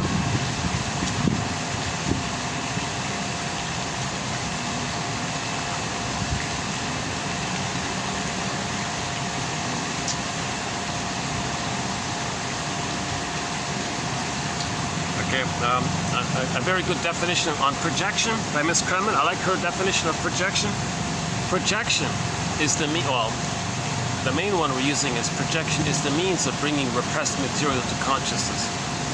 Confucius talked about projection almost 3,000 years ago when he said to his students, "Dear students, when I'm in a party of 3, I always have 2 teachers. To the one I admire, I study from him. To the other, in whom I see traits that I don't like, I search for those very same traits in myself." So Confucius was teaching what we now refer to as projection. Something about you is too painful to know, you don't want to know it, it's too painful to know it. So what happens is you find yourself saying someone else feels it, thinks it, possesses it, has it. You attribute what belongs to you onto others like that. Okay, that's like Laughlin calls it a mirror. You look in the mirror, you see what's within. Projection is the means of bringing repressed material to consciousness. Projection, the process whereby the contents of one's own unconscious are perceived to be in others. So you perceive what belongs to you into others. That's called projection. Like a projection machine. The machine is inside. Okay? You're the projectionist. The film is you, your material, your film. The machine is you, you're the projectionist, but you see the contents onto the screen, onto somebody else. Then you think, oh, they're no good. So think about all the dark humor, black humor, shaming humor. That's how you feel. You don't want to know you feel icky like that. I say others are icky. That's called projection. Whatever negative beliefs you have about others, generally that's how you feel about yourself. You feel shamed and unloved and defective with the mother. You say others are defective and no good and so on. That's called projection. Projection is the means, the method. We're doing this to get us in touch with our soul. Our soul is wounded, our authentic soul is wounded, damaged, defective. We'll say others are that. That's your attempt to get in touch with your soul. You see it onto others. That's your attempt to get a link or a line to yourself. Okay, so to find that line, it goes out and then you withdraw. You own the projection. You withdraw the projection. You admit the projection. They call it shadow work. The unknown, shadow, see it onto others. So when you own it, that's called shadow work or owning your projections, withdrawing your projections like that. That's what Confucius meant. When I'm in a party of 3, I always have 2 teachers. To the one I admire, I study from him. To the other in whom I see traits I don't like that. Wait a minute, I search for that in myself. Actually, that's owning your projection, drawing your projections. Because what you don't like about yourself, that's yourself. That's your authentic self. When someone says, oh, he's an oh good this, he's an oh good, that's his authentic self. He's denying. So if you admit it, then you're getting in touch with your authentic self. Then now you're more whole. Okay? Wholeness and healing. The more whole you are, the more healed you are. Healing and Wholeness, John A. Sanford's book. Healing, a very good book. Also from the Jungian kind of area. That's a good example of how Mr. Jung was a big help to people because of guys like John A. Sanford. Oh my God, that's a perfect example of Mr. Jung's contribution. It inspired John A. Sanford to pick up and clarify things. So he did a great service, John A. I'm still hoping somebody will post his cassette tapes, because in the 90s he did the tour circuit. He did the rounds wherever, and gave lectures on giving psychological interpretations of religious stories. And he says, you get a religious story, look for the psychological message. So he put all these stories on the couch kind of thing and unpacked it. Religion is jam-packed psychology, so he was very good in that area. A very well-qualified guy to do it. An interesting story about him, you know, he was part of the family business and all that. The father said, something's missing here. Son, I got all these books here. I never had a chance to read them. You continue.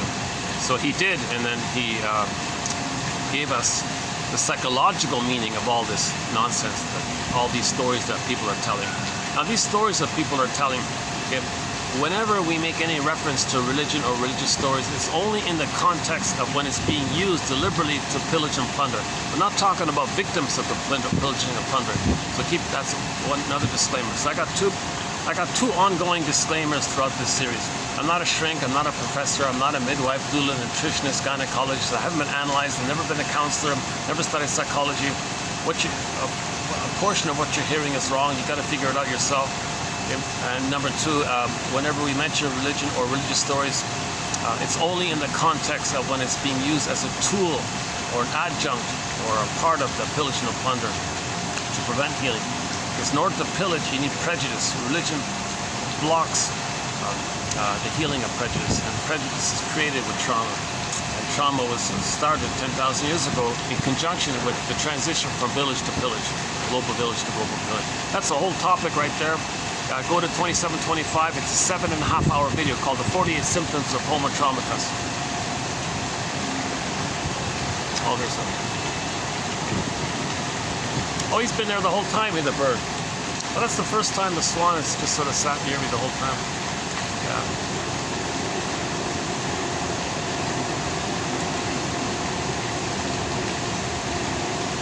I can imagine having a cat sit on the shoulder doing the video the whole time, right? The cat's looking around. You know, cats can just jump on your shoulder all of a sudden. I once did a video with the heron just standing beside me. A heron, a blue, not a gray heron. A heron was standing elegantly, tall, slender bird, beautiful bird. Was standing just near me. 2 years ago on the shore, when I was on the shore. I did the whole video with the heron right there. It was cool. It was nice. I once had a bumblebee on the phone looking at me. The bumblebee is there now. I can remember it now. I can almost remember it now. It only lasted for half a second and he flew off. So we've got a lot of fun companion animals to our collection. The swan is now one of them. The blue jay, the crow, the pigeon, it's the bee, and so on. The loon, and several others. The stray cat, of course. The cat, of course. Yeah. That's just a fun little side thing I'm doing, the companion animals. That kind of thing. Maybe it's to link to the theory that the placenta is a companion animal for the baby. Yeah. Okay, let's get through this one here with Miss Kremen. So although she's not a shrink, she is addressing the midlife journey. She's addressing the midlife area. So that's fun. We'll include that kind of material. So we got a lot of quotes from people sort of in the middle like that, like not properly medical doctors, but people who are very sort of like in between. So I regard her in the self-help mode So roughly 10% of our quotes come from psychoanalytically or depth-minded self-help authors. You know, so I would say she's one of them. So we're just doing the one brief set here of hers. We don't have too much material of hers. She's sort of like a 101. She's just beginning the journey. She's just starting off like that. And she wrote her first book, I think. Or the first book. What's it called again? Sorry, I forgot the title. You can find it easily. Suzanne, C-R-E, Manny. Just a basic introductory self-help book kind of thing. But she discusses this whole issue of making that transition from being denial, confused, lost, who am I, where am I? Okay, study some of this stuff. So like a lot of people like her, she got swept in this red herring of the Jungian thing and got lost in that. But that's a starting point, and she's kind of there. Like Mr. Tacey's kind of there. I think Mr. Tacey touched the other and freaked out and went back to the kind of Jungian thing. But one thing I do like about Tacey is he exposed this fraud, Mr. Hillman, this scam guy called James Hillman. I'm relieved about it. Faber does the same thing. Faber also exposes this charlatan. So Faber and Hillman have something Faber and Tacey have something in common. But Tacey's still in this the Jungian sort of red hair. You know, funny about Tacey, he dipped into the psychoanalysis, freaked out, and went back to the Jungian area, and he's kind of lost in there. So it's too bad about that. Whatever happened. Yeah, I don't know. Maybe it's too painful to because he's basically the same guy. I saw a clip of him this morning as well. He's basically the same guy as he was when he started 30 years ago or something. But anyways, he like him and others like him, they're questioning it. They're bringing it to our attention that there is such a thing as a golden ball. Most people say, "What are you talking about? I just want to drink beer, man. You know, it's just survival, man. I'm good, you're no good. Let's keep it simple." Like this kind of they call concrete thinking. They call it operational thinking, like mechanical thinking. Okay, that's a sign of trauma when people think in things in either or, two-dimensionality. In the Disney film Inside Out, when they became cardboard figures, that's a symbol for that. And they made a reference to cardboard in the second film, actually. We're meant to feel and think in three-dimensionally. That every story has two sides, ambivalence. Mother's loving and frustrating. Can you hold that ambivalence? That's the key scene in Inside Out 2, where the group, where the gang hugged the soul, and to hold that ambivalence of the two. Okay, when there's too much pain, they can't do it. They just see things in either or. No, either or. You're still fine. No, I don't care. Like, it's just either or. It's splitting. It's impulsive. It's reactive. It's either or. And it's just survival anxiety. And there's no regret, no apology, because they're always in survival mode. So guys like Tacey and ladies like Miss Kremen, they're kind of at least saying, you know, there's more, guys, there's more. Now the problem is that's all they're saying. Like, what more? So they never really presented anything to catch people's attention deeply. For me, the Enneagram was a teaser, but when I read Masterson, okay, I got it now. I get the psychoanalysis idea. So I think that has won a Golden Windmills of the Mind award, of course. Masterson is a key voice in our collection. James F. Masterson. He synthesizes object relations theory, developmental theory.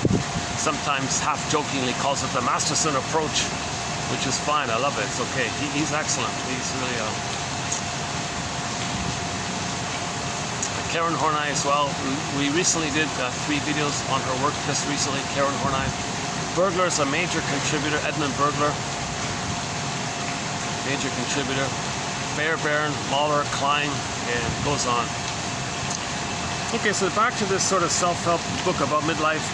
She focuses on the idea that one way to describe the transition from the first half of life to the second half of life, her analogy is, well, your job or career, let's say, to your vocation or your calling.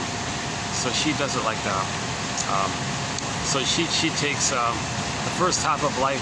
For a lot of people, it might be their job or maybe their career, let's say.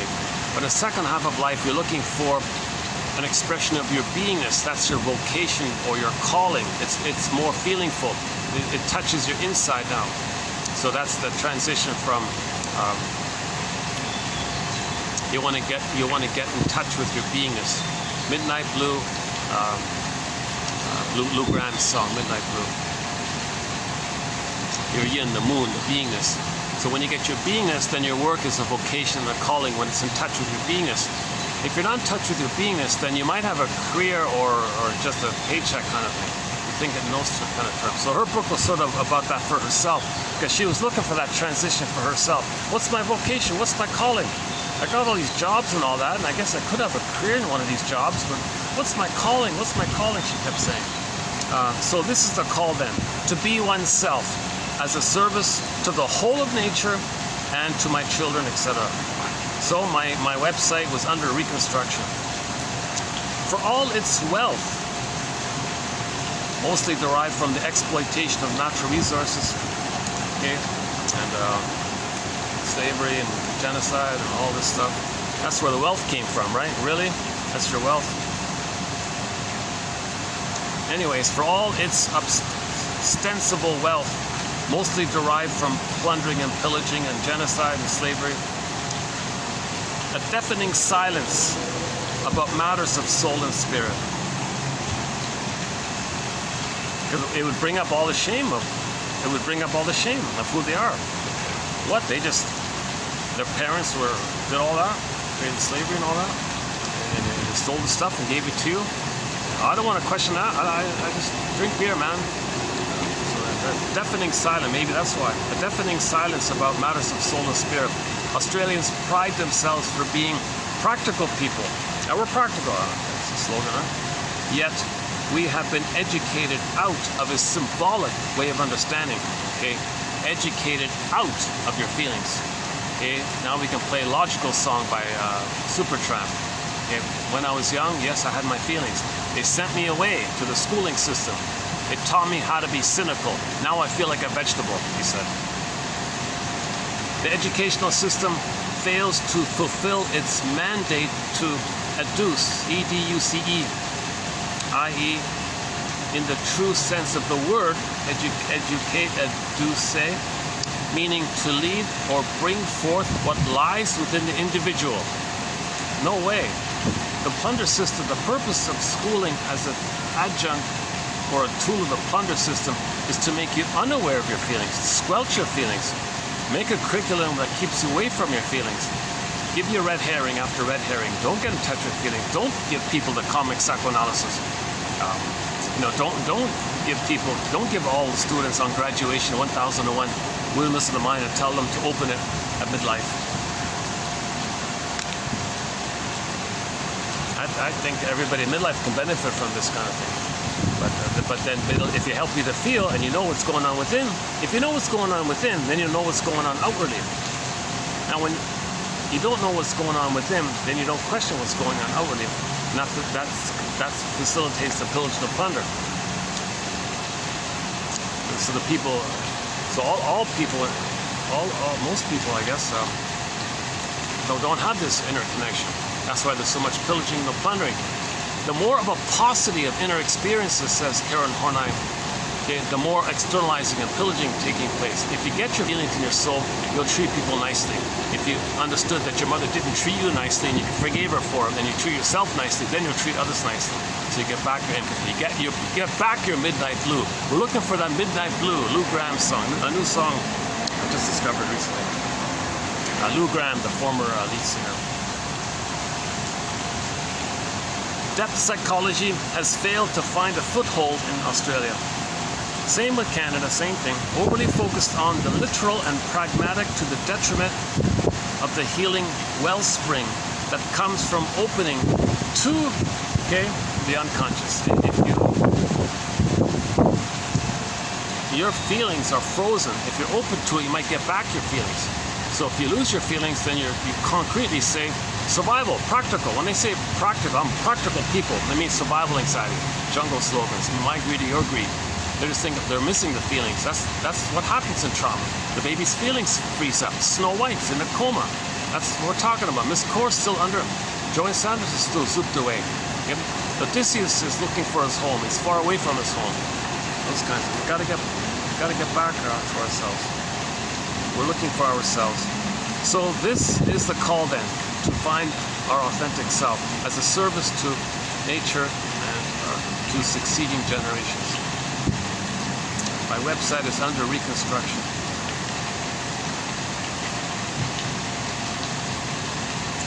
Oh yeah, here's what started my angry feelings. This quote here. She talked about a film in Australia called Rabbit Proof Fence. So there's a film in Australia that came out a couple decades ago called Rabbit Proof Fence. This film tells the story of the quest for home of 3 young Aboriginal Indigenous girls snatched, okay, stolen, abducted, okay, and you see them forcibly abducted. You know, these violent characters, these mercenary, cruel, sadistic creatures went into the bush and all that, found these little girls, and they grabbed them and forced them. And the mothers are screaming, and everyone's screaming and crying. What are you doing here? And he said, "Oh, I have a piece of paper here. The piece of paper said that when the people who wrote the paper and the people doing it, that they felt like a slave to their mother. So they want to create those kids to be slaves for others," kind of thing. So he says, I gotta be loyal to my mother, who made me feel in service to her. That my soul was plundered and pillaged to her, and I had to do everything for her and give her everything. So, okay, you identify with that, and you find the indigenous people who are proxies for your innocence. You rob their innocence and make them do what you felt with your mother. As above, so below, inside out. So the guy doesn't know this. That's the problem. He's meant to make the inference. But he agrees with it. He agrees. He's repeating what had happened to him. The guy with the paper saying, well,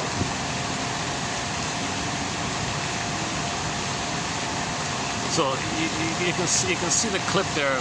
The narrator, there's a clip there called Victory or something. When the final scene when they came home, they explained it that they were gonna service these people in slavery, like they're put in cages and things. And their excuse was, well, you know, you're not fully human or something. What a cruel thing to do. Okay, so that's code. When people say these cruel things, that's code that the mother said that cruel thing to them. That the mother didn't see their baby as a human being. Babies are human beings. Okay, a lot of mothers don't get that. That's the source point of it all. Mothers are meant to see their babies as human beings. If they don't, okay, they'll identify with that and see others in that way. And you're repeating the thing. What template we create is in the nursery. Okay, then we're spending our whole lives recreating and replaying it to know what happened in the nursery, and when we get the story, we can stop repeating. So you got to make the inference that what we're repeating, it's an attempt to remember. We're trying to remember, so you repeat it. You remember by repeating it, then you put it to words, make it conscious, make the unconscious conscious, then you stop repeating. That's the whole healing journey. Oh, they're far away now. Okay, no one can hear me. Okay, good. I once went on a bit of a rant in a hotel, and I had to stop because I think people were. I didn't want people. No one seemed annoyed or anything, but here it's okay. Rabbit-proof fence tells the story of the quest for home of 3 young Indigenous girls snatched, stolen, abducted from their mothers' arms as part of the stolen generations. So same thing in Canada, right? 100,000 babies. So the stormtroopers came in, mothers are holding their babies in their arms, and they just, give me that baby. They ripped it from their arms. Like, mothers are screaming, babies are screaming like that. They stole 100,000 babies like this and put them in system. Half of them died or whatever, and then the survivors can speak a little English, and they did some service, and they were slaves. What a cool, unbelievable. And the slogan is, well, my mother didn't see me as fully human. That's the sickness. That the sickness is there. It's called intergenerational trauma. The hand that rocks the cradle rules the world, says John Thurrock, the shrink, John Thurrock, reported by Lucy Freeman in 2822. Women bring love or hate into this world.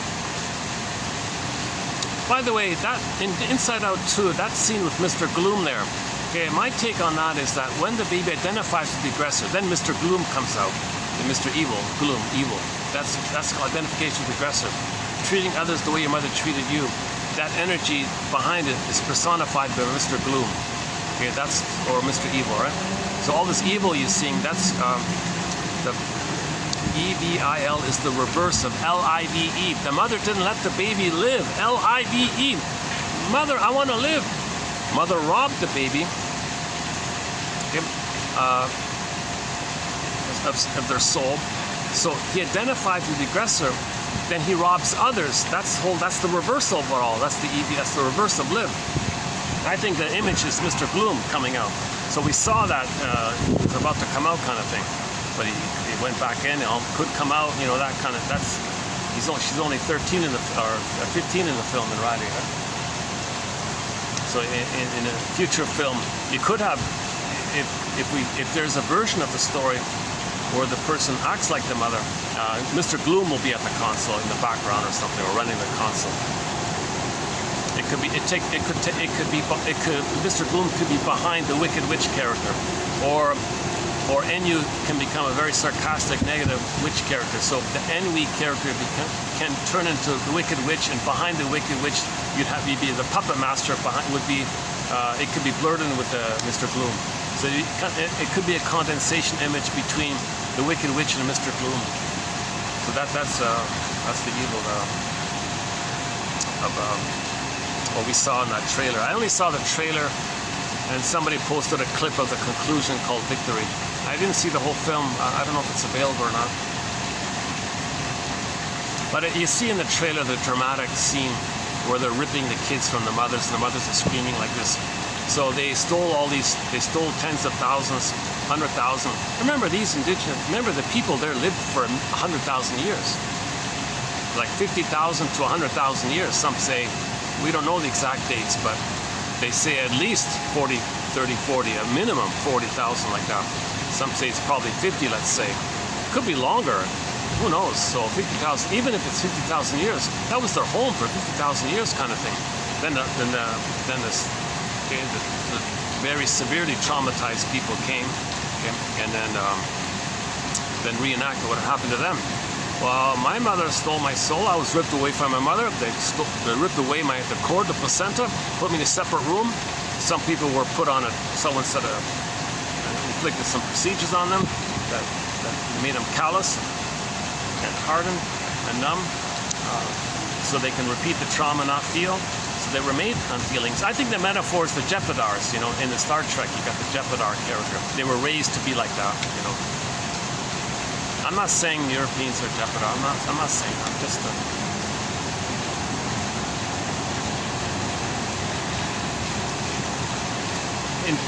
when we transitioned from village to pillage, the panic was they traumatized the babies, made them like the Jepidars in a metaphorical sense. I'm not literally, concretely referring to anybody as a Jepidar. I'm saying that if the baby's traumatized, he's only going to think in terms of survival. So that's he's not going to love or feel. That's the evil, right? So the story is about all the children were in a concentration camp, turned into slaves or something, and then they're going to serve the colonizer families like this, teach them a little English, not too much, just enough English to take orders and be compliant. They were treated terribly. A lot of them died and things. So three of the girls said, "This is hell. We got to get out of here." So three of them managed to escape, and the whole film is about three little girls. Like really, like I don't know the age, like from five to maybe, let's say 8. And I think the oldest was 14 or something. So you got three little girls of different ages like that. They had to run in the heat for 1,500 kilometers to find their home, and they were being chased by the hunters, whatever. So these three little innocent little girls were the whole film's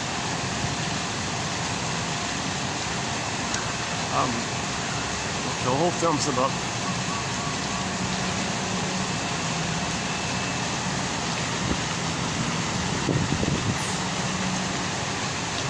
okay. So yeah, hold on a second.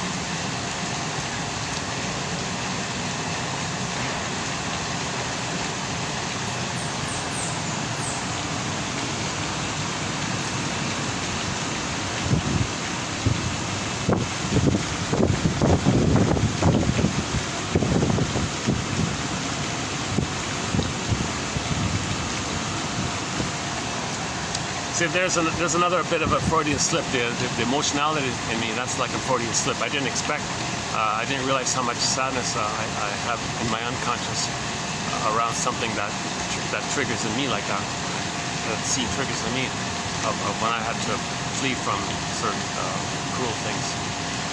So yeah. So the scene is finally, after a long effort, from the victory, somebody posted the closing scene called Victory, and they were reunited with the mother finally, and a very joyful reunion with the mother. Unfortunately, one of the kids didn't make it, they said. The mother said, I lost one of my kids here. I lost one of them. So one of the kids, I think, died or was captured or something. I don't know clearly what happened to them. The youngest one didn't make it or something. I didn't see the whole documentary. I just saw it this morning, just before coming out here like that. So that's why I suddenly posted these quotes from that thing.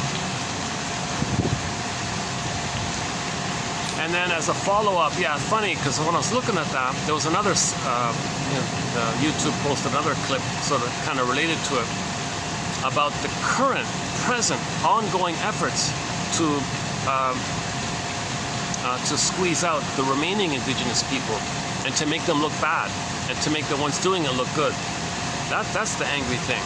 So there's still a current effort to traumatize and create the conditions and suffering of the remaining Aboriginal indigenous people, and the people who are doing it are made to look innocent and nice, and they don't show you what they're doing to cause the drunkenness and bad behavior of the remaining youth that survived. So all you see is the result of a few indigenous people returning to crime and stealing because they're desperate, because they're being killed off, so they're fighting back, they're trying to survive like that. But they don't show you what led to that. That's blocked. They only see the result. Ha, look at that. See, they're good. We good, they're no good. But they were happily good for 1,000,000 years, 100,000 years. It's just when the invaders came, they don't show you what they're doing. You just see the reaction. So in other words, people doing this, we don't see what happened to them in the nursery. We don't see what happened to them in the nursery. So as a baby, they were probably removed. The cord was removed. Okay? They were wrapped in a towel. So the hormones were washed away. The bonding was broken. So for a lot of people, the birthing is about breaking the bond.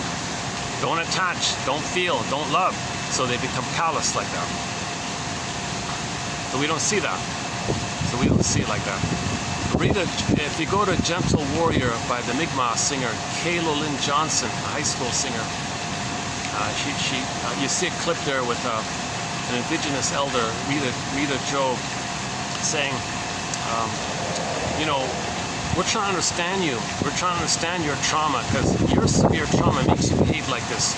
We see your behavior as a result of trauma. We don't call you evil or something. We just see that you're very traumatized, that evil was inflicted on you, i.e., you were removed from the mother, okay?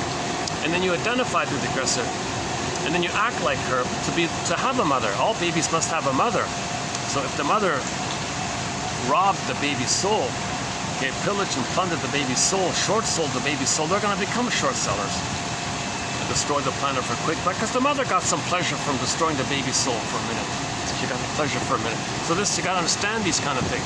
We got to understand the psychodynamics, that when the baby's traumatized, a blueprint is created, and then you spend your whole life recreating what caused it, being loyal to it, because you think if you repeat it somehow magically you can change the past. No, you can't. No time machines. You can't change the past. Only consciousness of the thing, okay, and leading to the mourning of the thing, okay, then you get back your body. So consciousness and mourning. There's no magical trick. Otherwise, anything misleading, any other magical, like any excuse or lie or slogan, it's not going to do it. Only consciousness and feeling is going to do it. It's all about mourning, but to get to the mourning, you need the consciousness. So yes, we want good mourning, but we need good consciousness. Got to get the basket, then the egg will come in. So most of this, so she's sort of like fuddling a little bit, Miss Kremen. She's on the way. She's on the way, kind of thing. I hope she pursues her journey and properly gets into psychoanalysis. Otherwise, she's going to follow the same mistake that Mr. Tracy did, or just stay lost in this ooiness of Mr. Jung's elaborate red herring.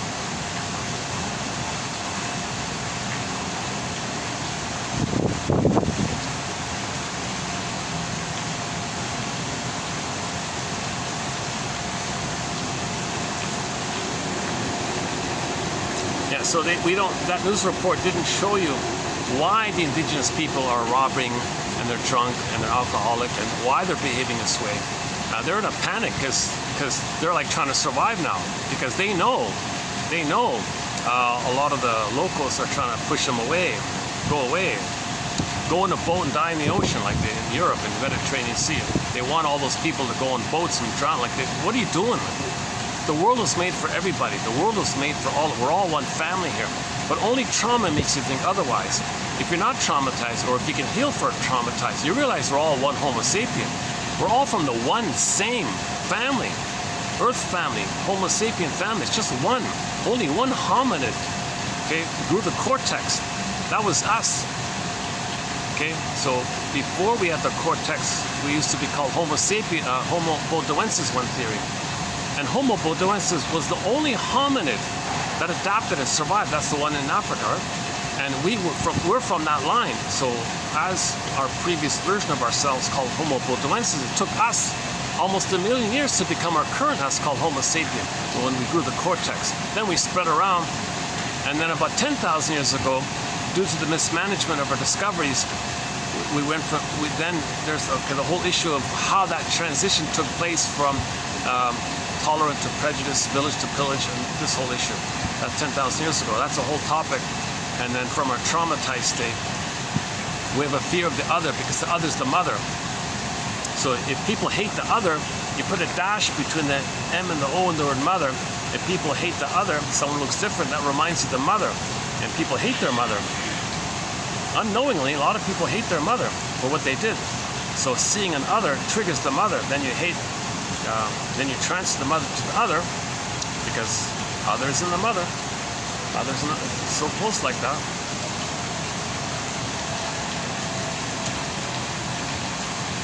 I.e., the other, if it's used to be seen as the mother, and the mother didn't give you enough love for you to separate and have your identity, to have self and other. You didn't achieve self and other, so you can't accept the other, because you didn't get your selfhood, because you weren't loved by the mother. So you see an other, which is, you transfer the mother to the other, then you hate the mother for not giving the love. So you hate the other because you hate the mother. That's part A. Part B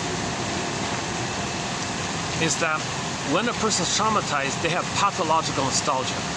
They have the fantasy that one day the perfect breast will appear. You don't want to interrupt that fantasy. Seeing an other interrupts your fantasy that one day the good breast will appear. So you hate the other for that. That's part B. Okay, and that's just only two little points on prejudice.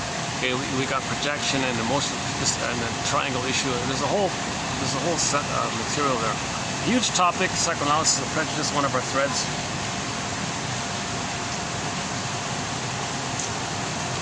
Oh, speaking of the man himself, this is the first quote we have from Mr. Jung. So I thought, I'll include one. So I'll include one quote from Mr. Jung, just to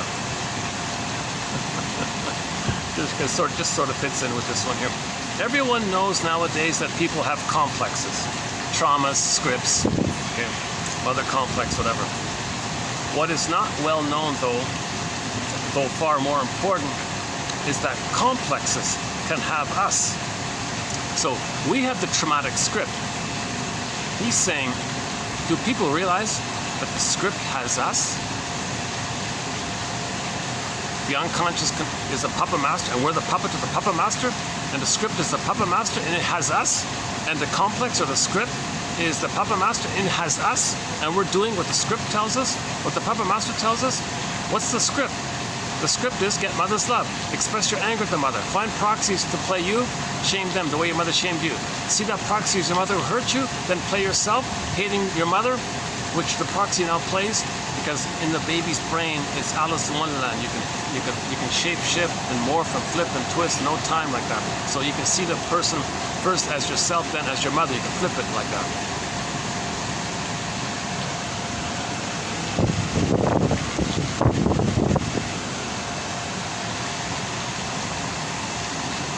Yeah, that's unique. That's unique for this.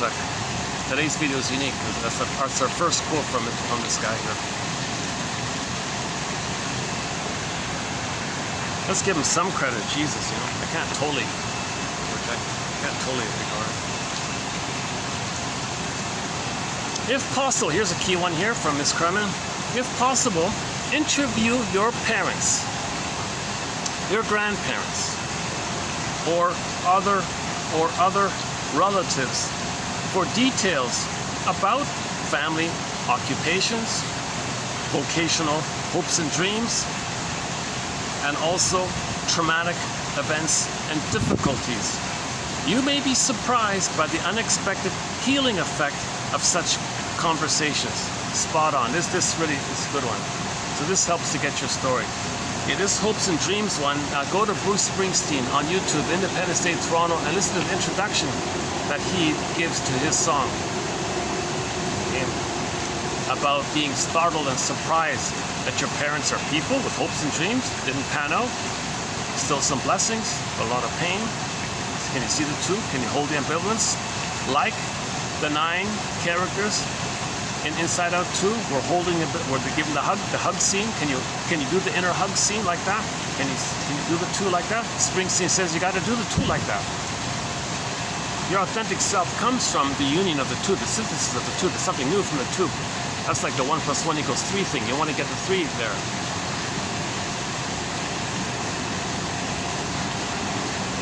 Okay, one way of appreciating the relationship between a vocation, or sometimes a calling, versus just a job or maybe a career. So career is just like a long-term job, I guess, and a calling is like the feeling of your vocation. So she puts vocation and calling as together, and job or career as together. Okay, one way of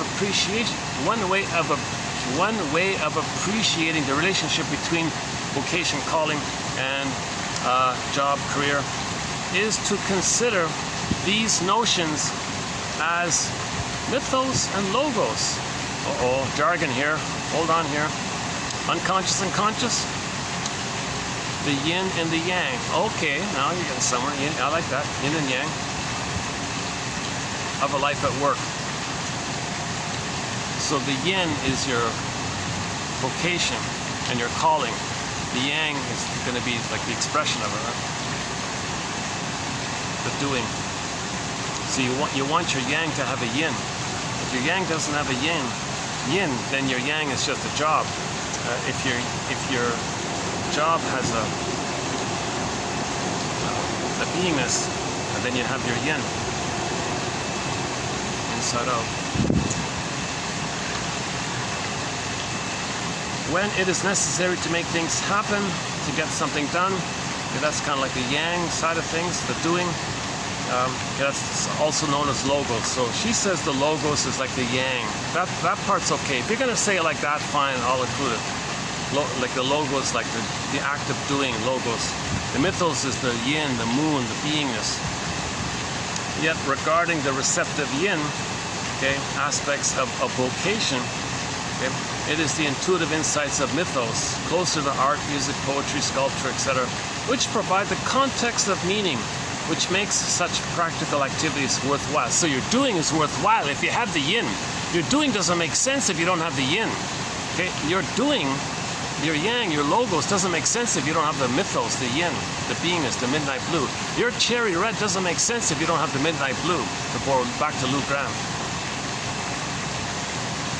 That's his sort of only sort of minor hit, right? Lou Graham.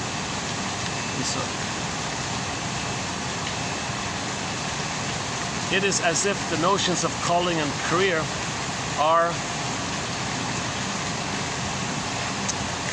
so this too, right? Calling and career, or vocation and job. It's a kind of dialogue back and forth, a juxtaposition, the search between the two. So this is something we do at midlife. We may try to make this transition. Is it a job? Is it a vocation? So how can my doing, my logos have a mythos involved, like a meaning involved, a feeling involved, a being involved? I want my doing to be connected to the inside out. I want to come from inside out. If I don't have the inside, then my outside, I feel empty and meaningless. Okay, that's it. Yeah, okay, let's just leave it there. Back to that issue of the stolen generation in Australia. In this, Canada was called, well, the 60s portion of the stealing of the children is called the scoop, the 60s scoop. And in one decade, they stole 20,000 babies in just 10 years. They invaded the homes of 20,000 indigenous families, okay, and grabbed, stole, abducted, forcibly removed. Kids are screaming, mothers are screaming. 20,000 babies from their arms. Imagine a mother holding the baby in her arms, in her bosom, and some violent, traumatized, highly strong adrenaline and stress from his trauma. Well, when I was a baby, I was ripped. I'm gonna do to you what my mother did to me. So when that guy who did it was a baby, he was ripped away from the placenta, his soul animal, his guardian, his spiritual guardian. So I'm going to do to you what my mother did to me. So it was done to them, so they would do it to others.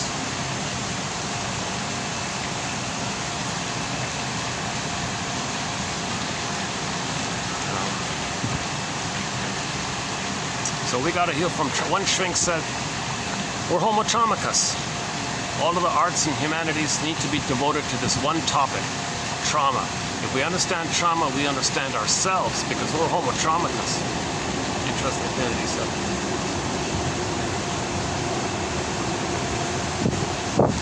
Oh yeah, so the music video for this point just mentioned is called Child of the Government.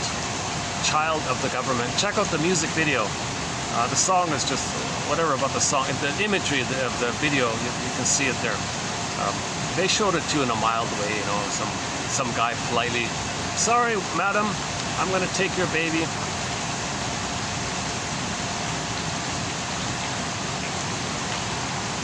I think the scene in the other film, the rabbit fence, the rabbit-proof fence scene was a little more clear. But they're only showing you like one, or in this case, three, right? What about 100,000 or 200,000 or whatever it is? Jesus. There were 70 million indigenous people on Turtle Island, you know. So most of them were killed off, and then few were slaves. Oh, now we're rich, huh? But we don't have our feelings. Where are my feelings?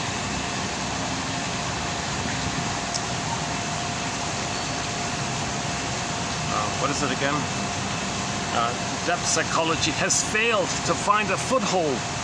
So self-awareness, introspection, honesty, lack of moral courage. So this is called moral courage. So Miss Kremen has some moral courage. Yesterday's quote. The quest to look at this issue of trauma is called moral courage. So you got to somehow muster up this moral courage. If someone can't, if you interview your parents and they blame you for this, and they lack the moral courage to apologize for what they did, That's a very severe sign of trauma. That's an inference that the parents have very severe trauma. If they lack any kind of moral courage to help you heal.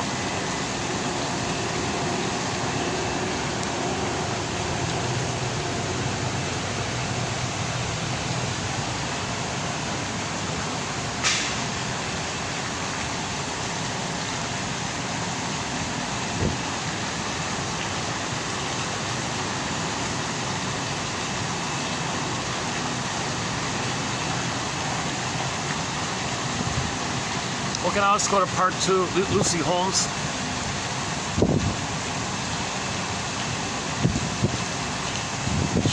I'm pretty sure Lucy Holmes was a professor, has a PhD. I think she has a PhD in psychology and went to an institute. So she worked as like a shrink, but not a medical doctor shrink. Not all shrinks are medical doctors, ironically. So a few quotes from her. A little bit about relationships and a couple of other loose ones here. Okay, let's begin. So a lot of people have the stereotype that people marry their mothers. Well, she says, hold the phone here. Her theory is people tend to marry a person who is like the parent that caused them the most pain. So there's a thought, right? Which parent caused more pain? You might look for somebody who reminds you of that person. That's her theory. She says, in my clinical experience, it doesn't have to be the mother. You might marry somebody who reminds you of the parent that caused the most pain.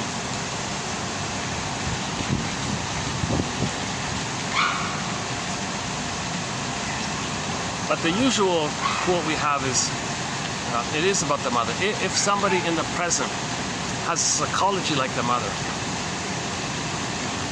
that's going to flare up the wiring you laid down with the mother. Now that wiring, embedded in that wiring is a blissful feeling because of the oneness part. Yes, there's pain, but under the pain is the bliss, mixed up like that. So somebody in the present reminds you of the mother, it's going to flare up the wiring of the mother. Therefore, you're going to feel the bliss of the mother. Now, you're going to attribute that blissful feeling to the person in the present. Now you're infatuated with the person in the present for triggering the blissful feeling you have with the mother. In other words, you see the person in the present as an emotional reincarnation of the mother in the past. Or you transfer the mother to the person in the present, called transference love. This is not love, it's transference love. Then you're spellbound by that person. You saw them for 1 second. Wow, you're the one. You're my first, you're my last, you're my everything. Play Barry White's song. So you're spellbound and bedazzled. You're like in this transfixed. Wow, that's amazing. That's how the baby felt with the mother. He was transfixed in a blissful place. Now, oh wow, you're in a blissful place. That's the blissful oneness. So you're feeling some of that blissful oneness to the mother. That feeling of the blissful oneness that you had but forgot. It's triggered, so you feel it now. Then you assign it to the person in the present. So you're infatuated with the person in the present because you think unconsciously that they're your mother in the past. Now we have unfinished business with the mother in the past. So you say to the person in the present, you're perfect. You're awesome. Now please change. Please invent the time machine. Take us back to the nursery and change what happened. Nonsense. They can't do that. Now you call them a heartbreaker. You're a cheater. You fooled me. You're a scammer. How can you be so cruel? Okay. All those things that you're saying, you did this whole thing to know your story of how you felt with the mother in the past. You don't remember how you felt with the mother in the past. So you find someone who reminds you of her, those feelings will come up, then you take it to the source. That's getting your story. We repeat to get our story. So when you repeat the disappointment with the mother, and you're going to be disappointed again by somebody who reminds you of the mother, and the feelings you feel, instead of saying, you're a heartbreaker and all that, say, you mistreated me and all this. That's how you felt with the mother. So now you know the things you're saying about the person who couldn't heal your past, and the anger around it, that's for you to know how you really felt with the mother. That's why you're doing this, to know how you felt with the mother, as an effort to get the story. Oh my God, you mean mother failed me? So the person in the present can't say, I didn't break your heart, it was already broken. I just reminded you of that. You chose me to discover this. Santos has a song called Mistreating Heart. You're a mistreating heart. You mistreated my heart. No, I didn't mistreat your heart. Your mother mistreated your heart. You're a heartbreaker. I didn't break your heart. Your mother broke your heart. You're a storyteller. You promised me this. No, your mother promised you this. She promised you love, and you was failed. Okay, one guy said, you made me turn to stone. Whoa, I didn't make you turn to stone. Your mother made you turn to stone emotionally, metaphorically. It's the song Turn to Stone. I'm not a fan of that band, but anyway, it's an interesting lyric. A song called Turn to Stone off the Out of the Blue album. I think it's the first song on the first album, a double album, right? The first one there. That's the album with the famous Mr. Blue Sky song, right? But there's another one on there that's good. There are a couple of good songs on there, but I'm not really a fan of them. But the first song I remember, Turn to Stone. So the guy in the song says, he complains about his girlfriend. Girlfriend, why don't you love me? If you don't love me, I turn to stone. A guilt trip tactic. She said, nonsense. I don't make you turn to stone. You got to be kidding me. You already feel like stone. You just don't know it. Your mother made you turn to stone emotionally. You chose me because I reminded you of her. That's why you chose me, to find out that you were turned to stone by your mother. Take it up with the mother. Don't take it up with me. Take it up with her. I'm not your mother in the nursery. I didn't cause you to turn to stone emotionally. So again, in Myths and Fairy Tales, when a character turns to stone, the echo becomes a statue. Faithful John becomes a statue, etc. When these characters that represent our beingness, so Snow White could be a statue. This motif can take, this message can take many forms. So Snow White you can also have a version of Snow White where Snow White is a statue. Imagine Snow White, the same idea. Oh, we got a breeze finally. Oh, it's going to be too windy. Now I can change.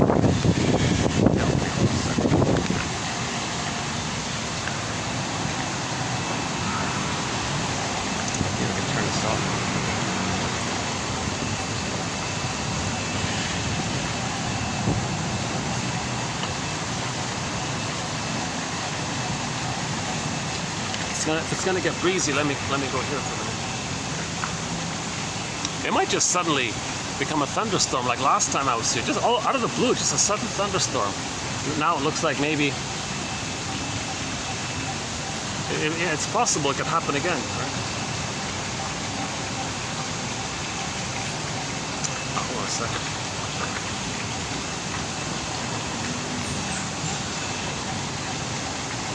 Okay, let's finish up with Lucy Holmes's quotes from her book called Wrestling with Repetition Compulsion.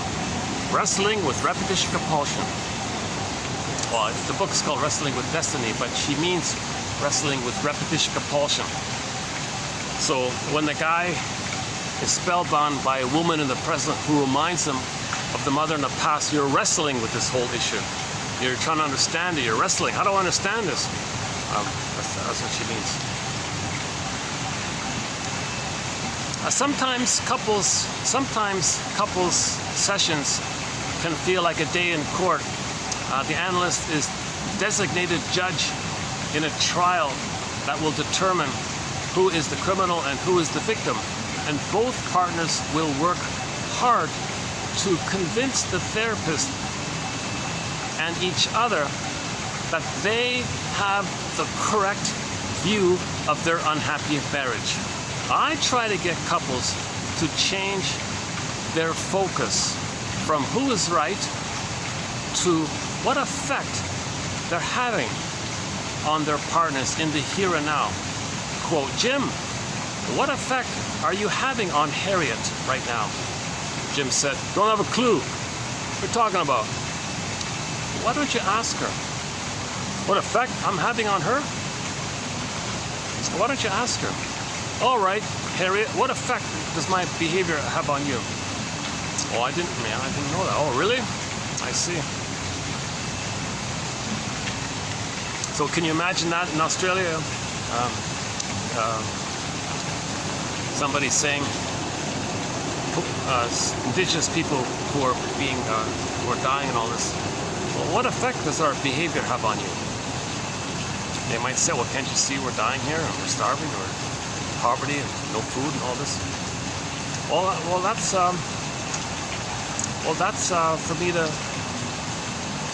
Well, that's how I felt with my mother. My mother gave me emotional poverty. My mother stole my soul. I've identified with her. So we gotta link it back like that. We gotta follow the trail back, free associate. Gotta ride the broccoli back to inside out. Oh my God, it got dark. Where's the light? Oh my goodness. What happened to the light around here? Why is it so dark? 5:45. There should be at least another half an hour of light, huh? Yeah, we're losing the light here. My goodness, that was quick, eh?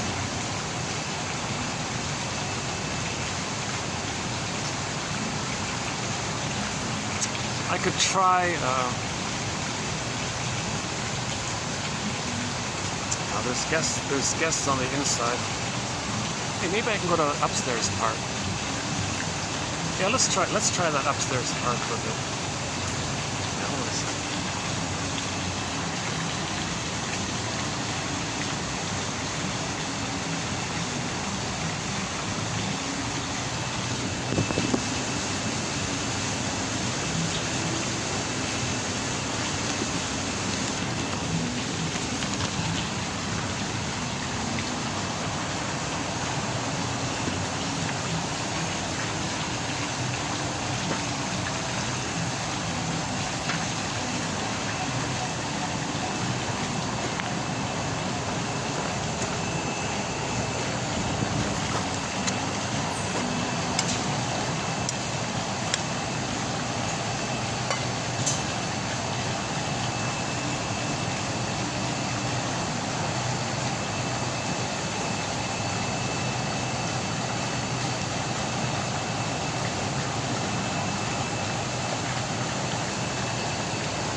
Is there better lighting here?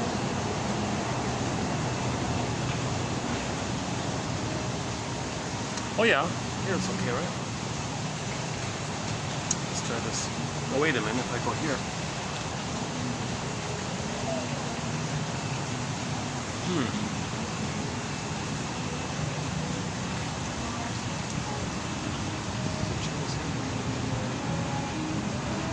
Oh, by the way, yeah.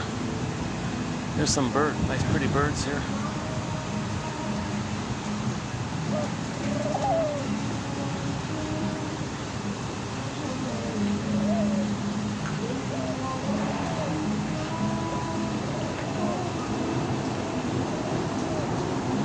Oh, that's their nest, huh? All right. There's the famous peacock. Are we getting him on there? He's another rock star of the place, this peacock here.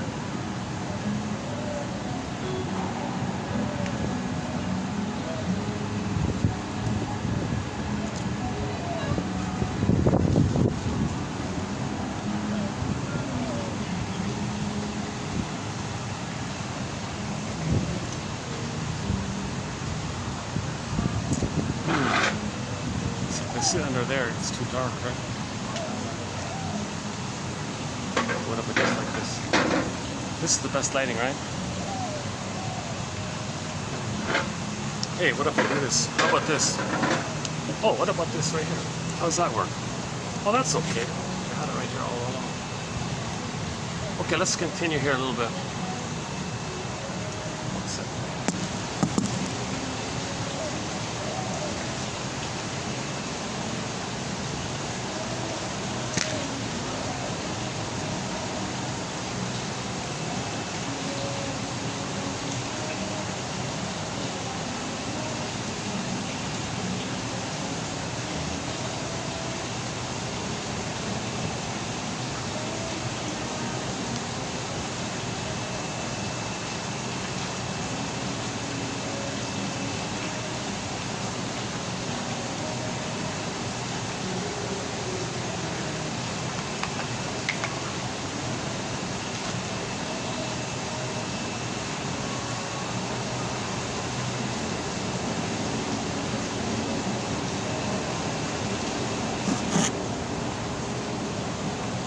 Okay, back to Lucy Holmes here. Yeah. She's the one, oh yeah, she's the one who quipped when someone asked her, yeah, see, you're a woman, Miss Holmes. What do women want? Women want a woman in a man's body, she said. Oh, really? Because if the condition is, if the woman didn't get somebody else's with the mother, if she missed that merging with the mother, she's kind of hoping for that kind of thing. So she can get both the merging and the separation. She's looking for both the ability to feel the inward merging, but to be separate like that. Something like that. That's a funny topic to work on. Okay, let's continue here. Marriage almost always reflects the unmet emotional needs of childhood. Right? Post-trauma, we have the unconscious hope for the fulfillment of old unfulfilled needs. So the famous expression is, when you're married, there's four people. Okay, the person's childness and them, and the other person's childness and them. There's four, basically. And the child in each person wants the other to meet their unmet childhood needs. It tantalizingly, marriage tantalizingly appears to offer the fulfillment of the childhood longing to be protected and loved by the other / mother. But the sad reality is that to have a good marriage, you must be an adult.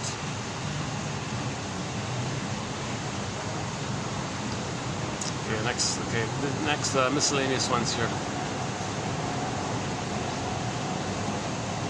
Okay, so sometimes the client will transfer the anger to the parent onto the therapist, right? Okay. Stuck in resentment, unhappy clients or dysfunctional clients equate. Oh, this is fear of success. Oh yeah, this is her point about fear of success.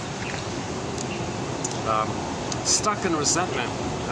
These dysfunctional clients who have a fear of happiness, success, etc., equate every achievement to be in the service of their parents. Whoa. You don't want them to get credit, right? Because you're angry at them. You think your parents are going to celebrate and take credit for your success, but you're so angry at them, you don't want them to have that success, so you sabotage your success to not give them the pleasure, to rob them of that pleasure that they would have. So that's one theory.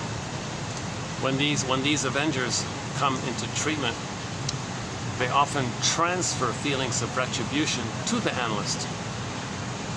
Progress can be slow or non-existent while, oh, I can smell the spaghetti here. Oh my God, I can smell the kitchens. I can smell spaghetti sauce. Somebody's cooking. I can smell oregano, tomatoes, garlic, salt, of course.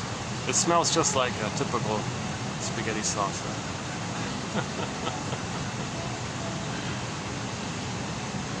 That's at the opposite end. Actually, they're at the opposite end on the first floor. I'm on the second floor at the opposite end, I guess.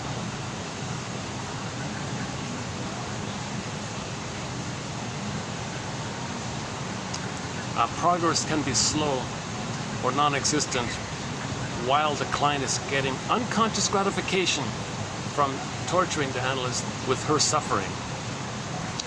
Back to the film Nashville, the girl said to the guy, the girl dumped the guy and he was moping around, and she said to him, yeah, don't try to punish me by hurting yourself.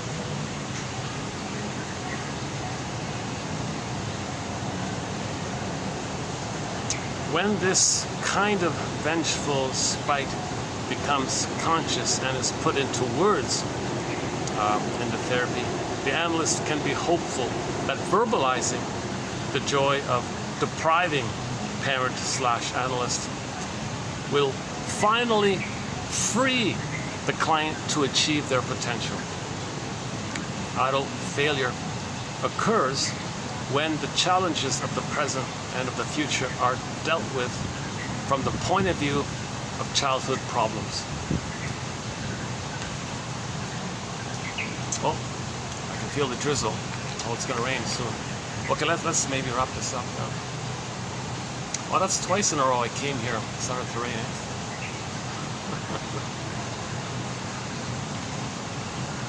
Two more here. Okay.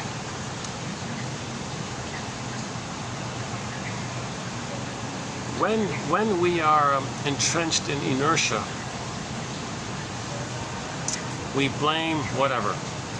Okay, blame the stars, blame the universe, whatever.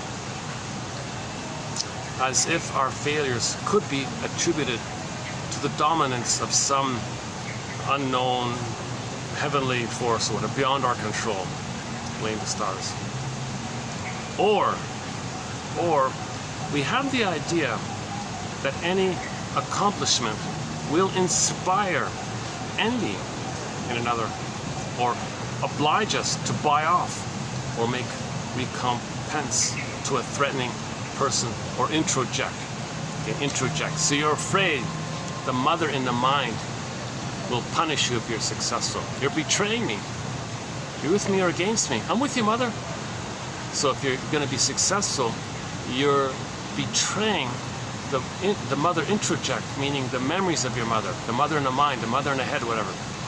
We internalize memories of the mother. We have all these memories of the mother. You bundle them up as mother image, mother imago. So the memory of the mother. In other words, if you're going to be successful, you're reminded of originally when the mother said in the brain, you with me or against me, baby? Okay, you're going to have your initiative? You're going to separate from me? No, I don't like this. I like the blissfulness. I need to use you so I can find myself. Don't leave me. So I'm going to leave you if you have initiative. The baby freaked out. No, mother, I can't live without you. I'll be with you. I won't be myself. I'll please you. I'll give myself up to please you. Good baby, good baby. Later on, the person grows up. They have initiative. They're reminded of that. And oh, my mother's going to abandon me. My mother's going to reject me. I'm going to be abandoned. I'm going to be eaten by monsters.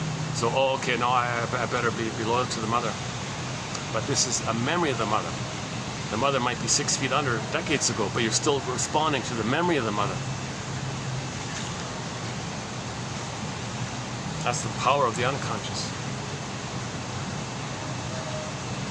One image of so the iceberg is still the best metaphor of the power of the unconscious. The puppet master. A recent one was by Burglar. Compare the difference in power between the doorman of a luxurious, fancy, multi-towered, fancy, 50-story, luxurious 5-star hotel or something. Imagine the power of that doorman, whom you see, who might be a braggadocio, for example, versus the owner of the complex, who you don't even see. Who has more power? The owner of the hotel system, who you don't see, or the doorman who might look a little pompous or something? So that invisible owner is kind of like the mother in the mind, invisible. And look all the power she has, the memory, the imago, the interject, the mother in the mind, the mother in the head, whatever you want to call it.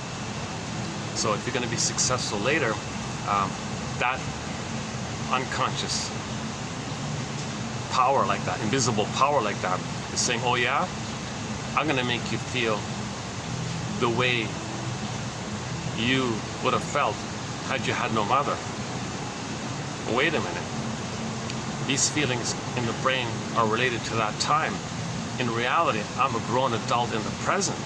I'm not in the nursery, so dependent on her. I can function as an adult on my own here.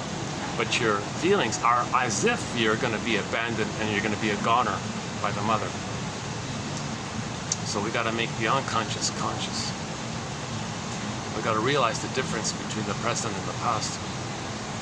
It sounds cliche, it sounds simple, but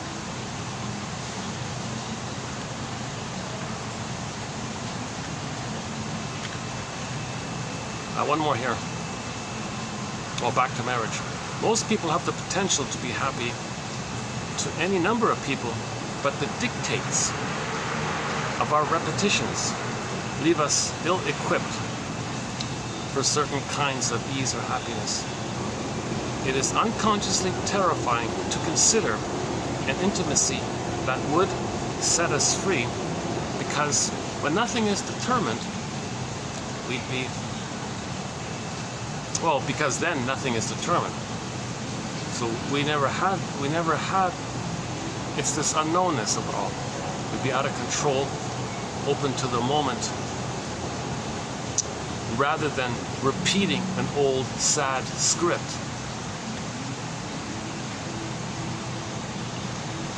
If you're repeating the old sad script, at least you're safe. You have a mother, you're loyal to her. When you repeat the old sad script with others, you're loyal to the mother, so you don't feel alone like that. If you try to break free from that, you're gonna feel what any baby would feel if you didn't have a mother. But now you're older. Can you hold yourself like the, not like the, can you see the ambivalence of it all? Can you hold yourself during that process? That's the story of Orestes. Orestes tried to find himself when he never got mother's love to do so. So he had to forgive her by seeing two sides, the famous courtroom scene, 50-50. And Athena, the healing forces of nature, said, okay, well, you saw the two sides of the mother. You saw the reality that she's a human, and that you saw that how in your brain you created goddess and demon imagery, and you could see the two sides of it, and you could hold the two sides of it, and you got to that place of the two sides of the courtroom being 50-50 like that. So Athena said, well, you're holding, Athena is like the holding, your nature, you're holding the two sides of it. Okay, that's like at the conclusion of Inside Out 2, where they're holding the two sides of it, and the new sense of self came up, and she found herself, and she was free. So Riley was free at the end.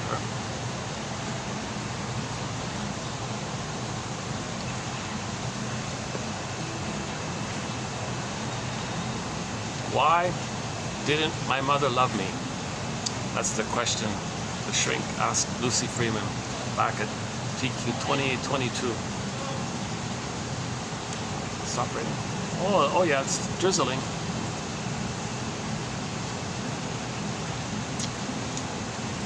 Well, this is not a bad little spot here, yeah. As long as I can. I don't want to use this spot because the guests might. At the moment, there are no guests on the second floor, so I guess it's okay. But usually there's guests up here.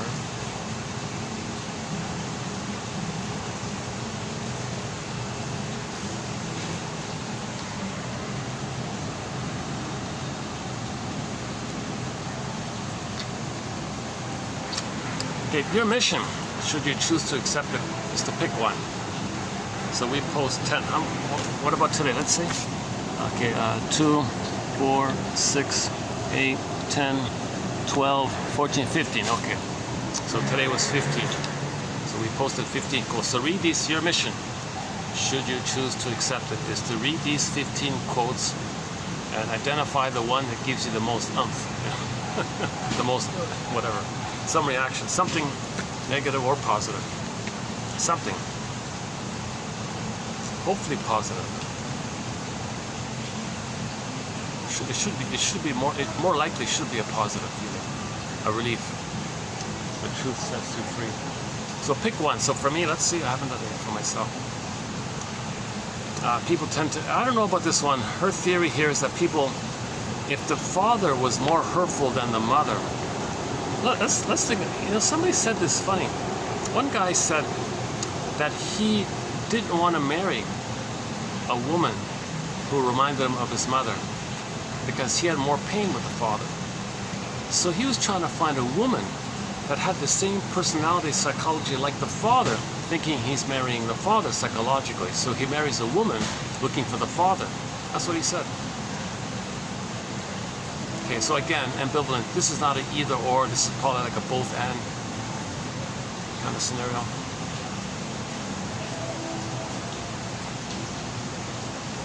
But sometimes people transfer the problem with the mother to the father. So even though they think they're looking for the father, the need, shall I compare thee to an onion, is for the mother. Because a lot of people transfer the problem with the mother to the father, look for, marry someone who reminds them of the father, but really the father is just holds your displacement of the feelings towards the mother. So you really still looking for somebody who reminds you of the mother to meet your needs. You just thought that maybe your father could have done it for the mother. Nonsense. The father cannot be the mother. Nonsense. But that's a desperation by some babies. They're desperate. The mother hurt them so much they turn to the father. Father, can you be my mother? He can't do it. Oh, I hate your father. And he's so angry at the father. But he's got to think good of the mother. All the hate on the mother goes to the father. A lot of fathers get a lot of slack for what the mothers are doing. But why are the mothers doing this? Why are they doing it? Because it had happened to them. So when the mother has a baby herself, baby, you play me, I play the mother, I shame you, the mother shamed me. Now I'm going to see you as the mother who shamed me, I play myself, and I'm going to fight. I'm going to continue my struggle with the mother. You, baby, are going to be my mother. Now I'm older, I have more resources, I'm more prepared, I'm going to fight with my mother. Back to the beginning, the poor baby can't say, hold the phone, mother. I'm neither you nor your mother back in the nursery. But that mother's iguana brain doesn't understand time, so it's coming from there. So, yeah, everybody has their own pet name for the survival brain. Usually it's the dinosaur brain, or dino brain, or reptile brain, or crocodile brain, lizard brain. One guy uses the chameleon brain. That's a good one, the chameleon brain. I like the lizard one. Not the lizard, the iguana. Just to soften it up a bit. The iguana brain. Give us more manageability over our survival brain if we call it the iguana brain. So I'm proposing, let's call the survival brain, let's nickname it the iguana brain. Gives us a little more ability to soothe it, like calm it down. Because in the film Night of Iguana, we could tame it, tie it up or something. What about the gecko brain? Doesn't fit, right? The gecko, it's too small. It's not realistic to call it the gecko brain. Although sometimes you see the geckos, they're cute little creatures running around.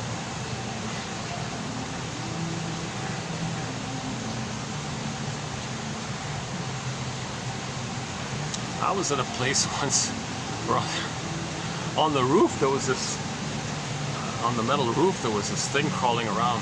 What the hell is that? I looked, it turned out to be an actual alligator. There was a nearby swamp that somehow made its way to the roof of the place I was staying at. That was a long time ago. And I caught like just half a second of I couldn't get the camera. You just zooped it. Just took off quickly.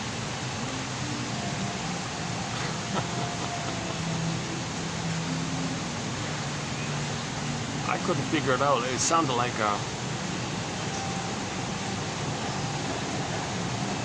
had no idea what it was. I wasn't expecting it to be an alligator like on the roof of the building. My goodness.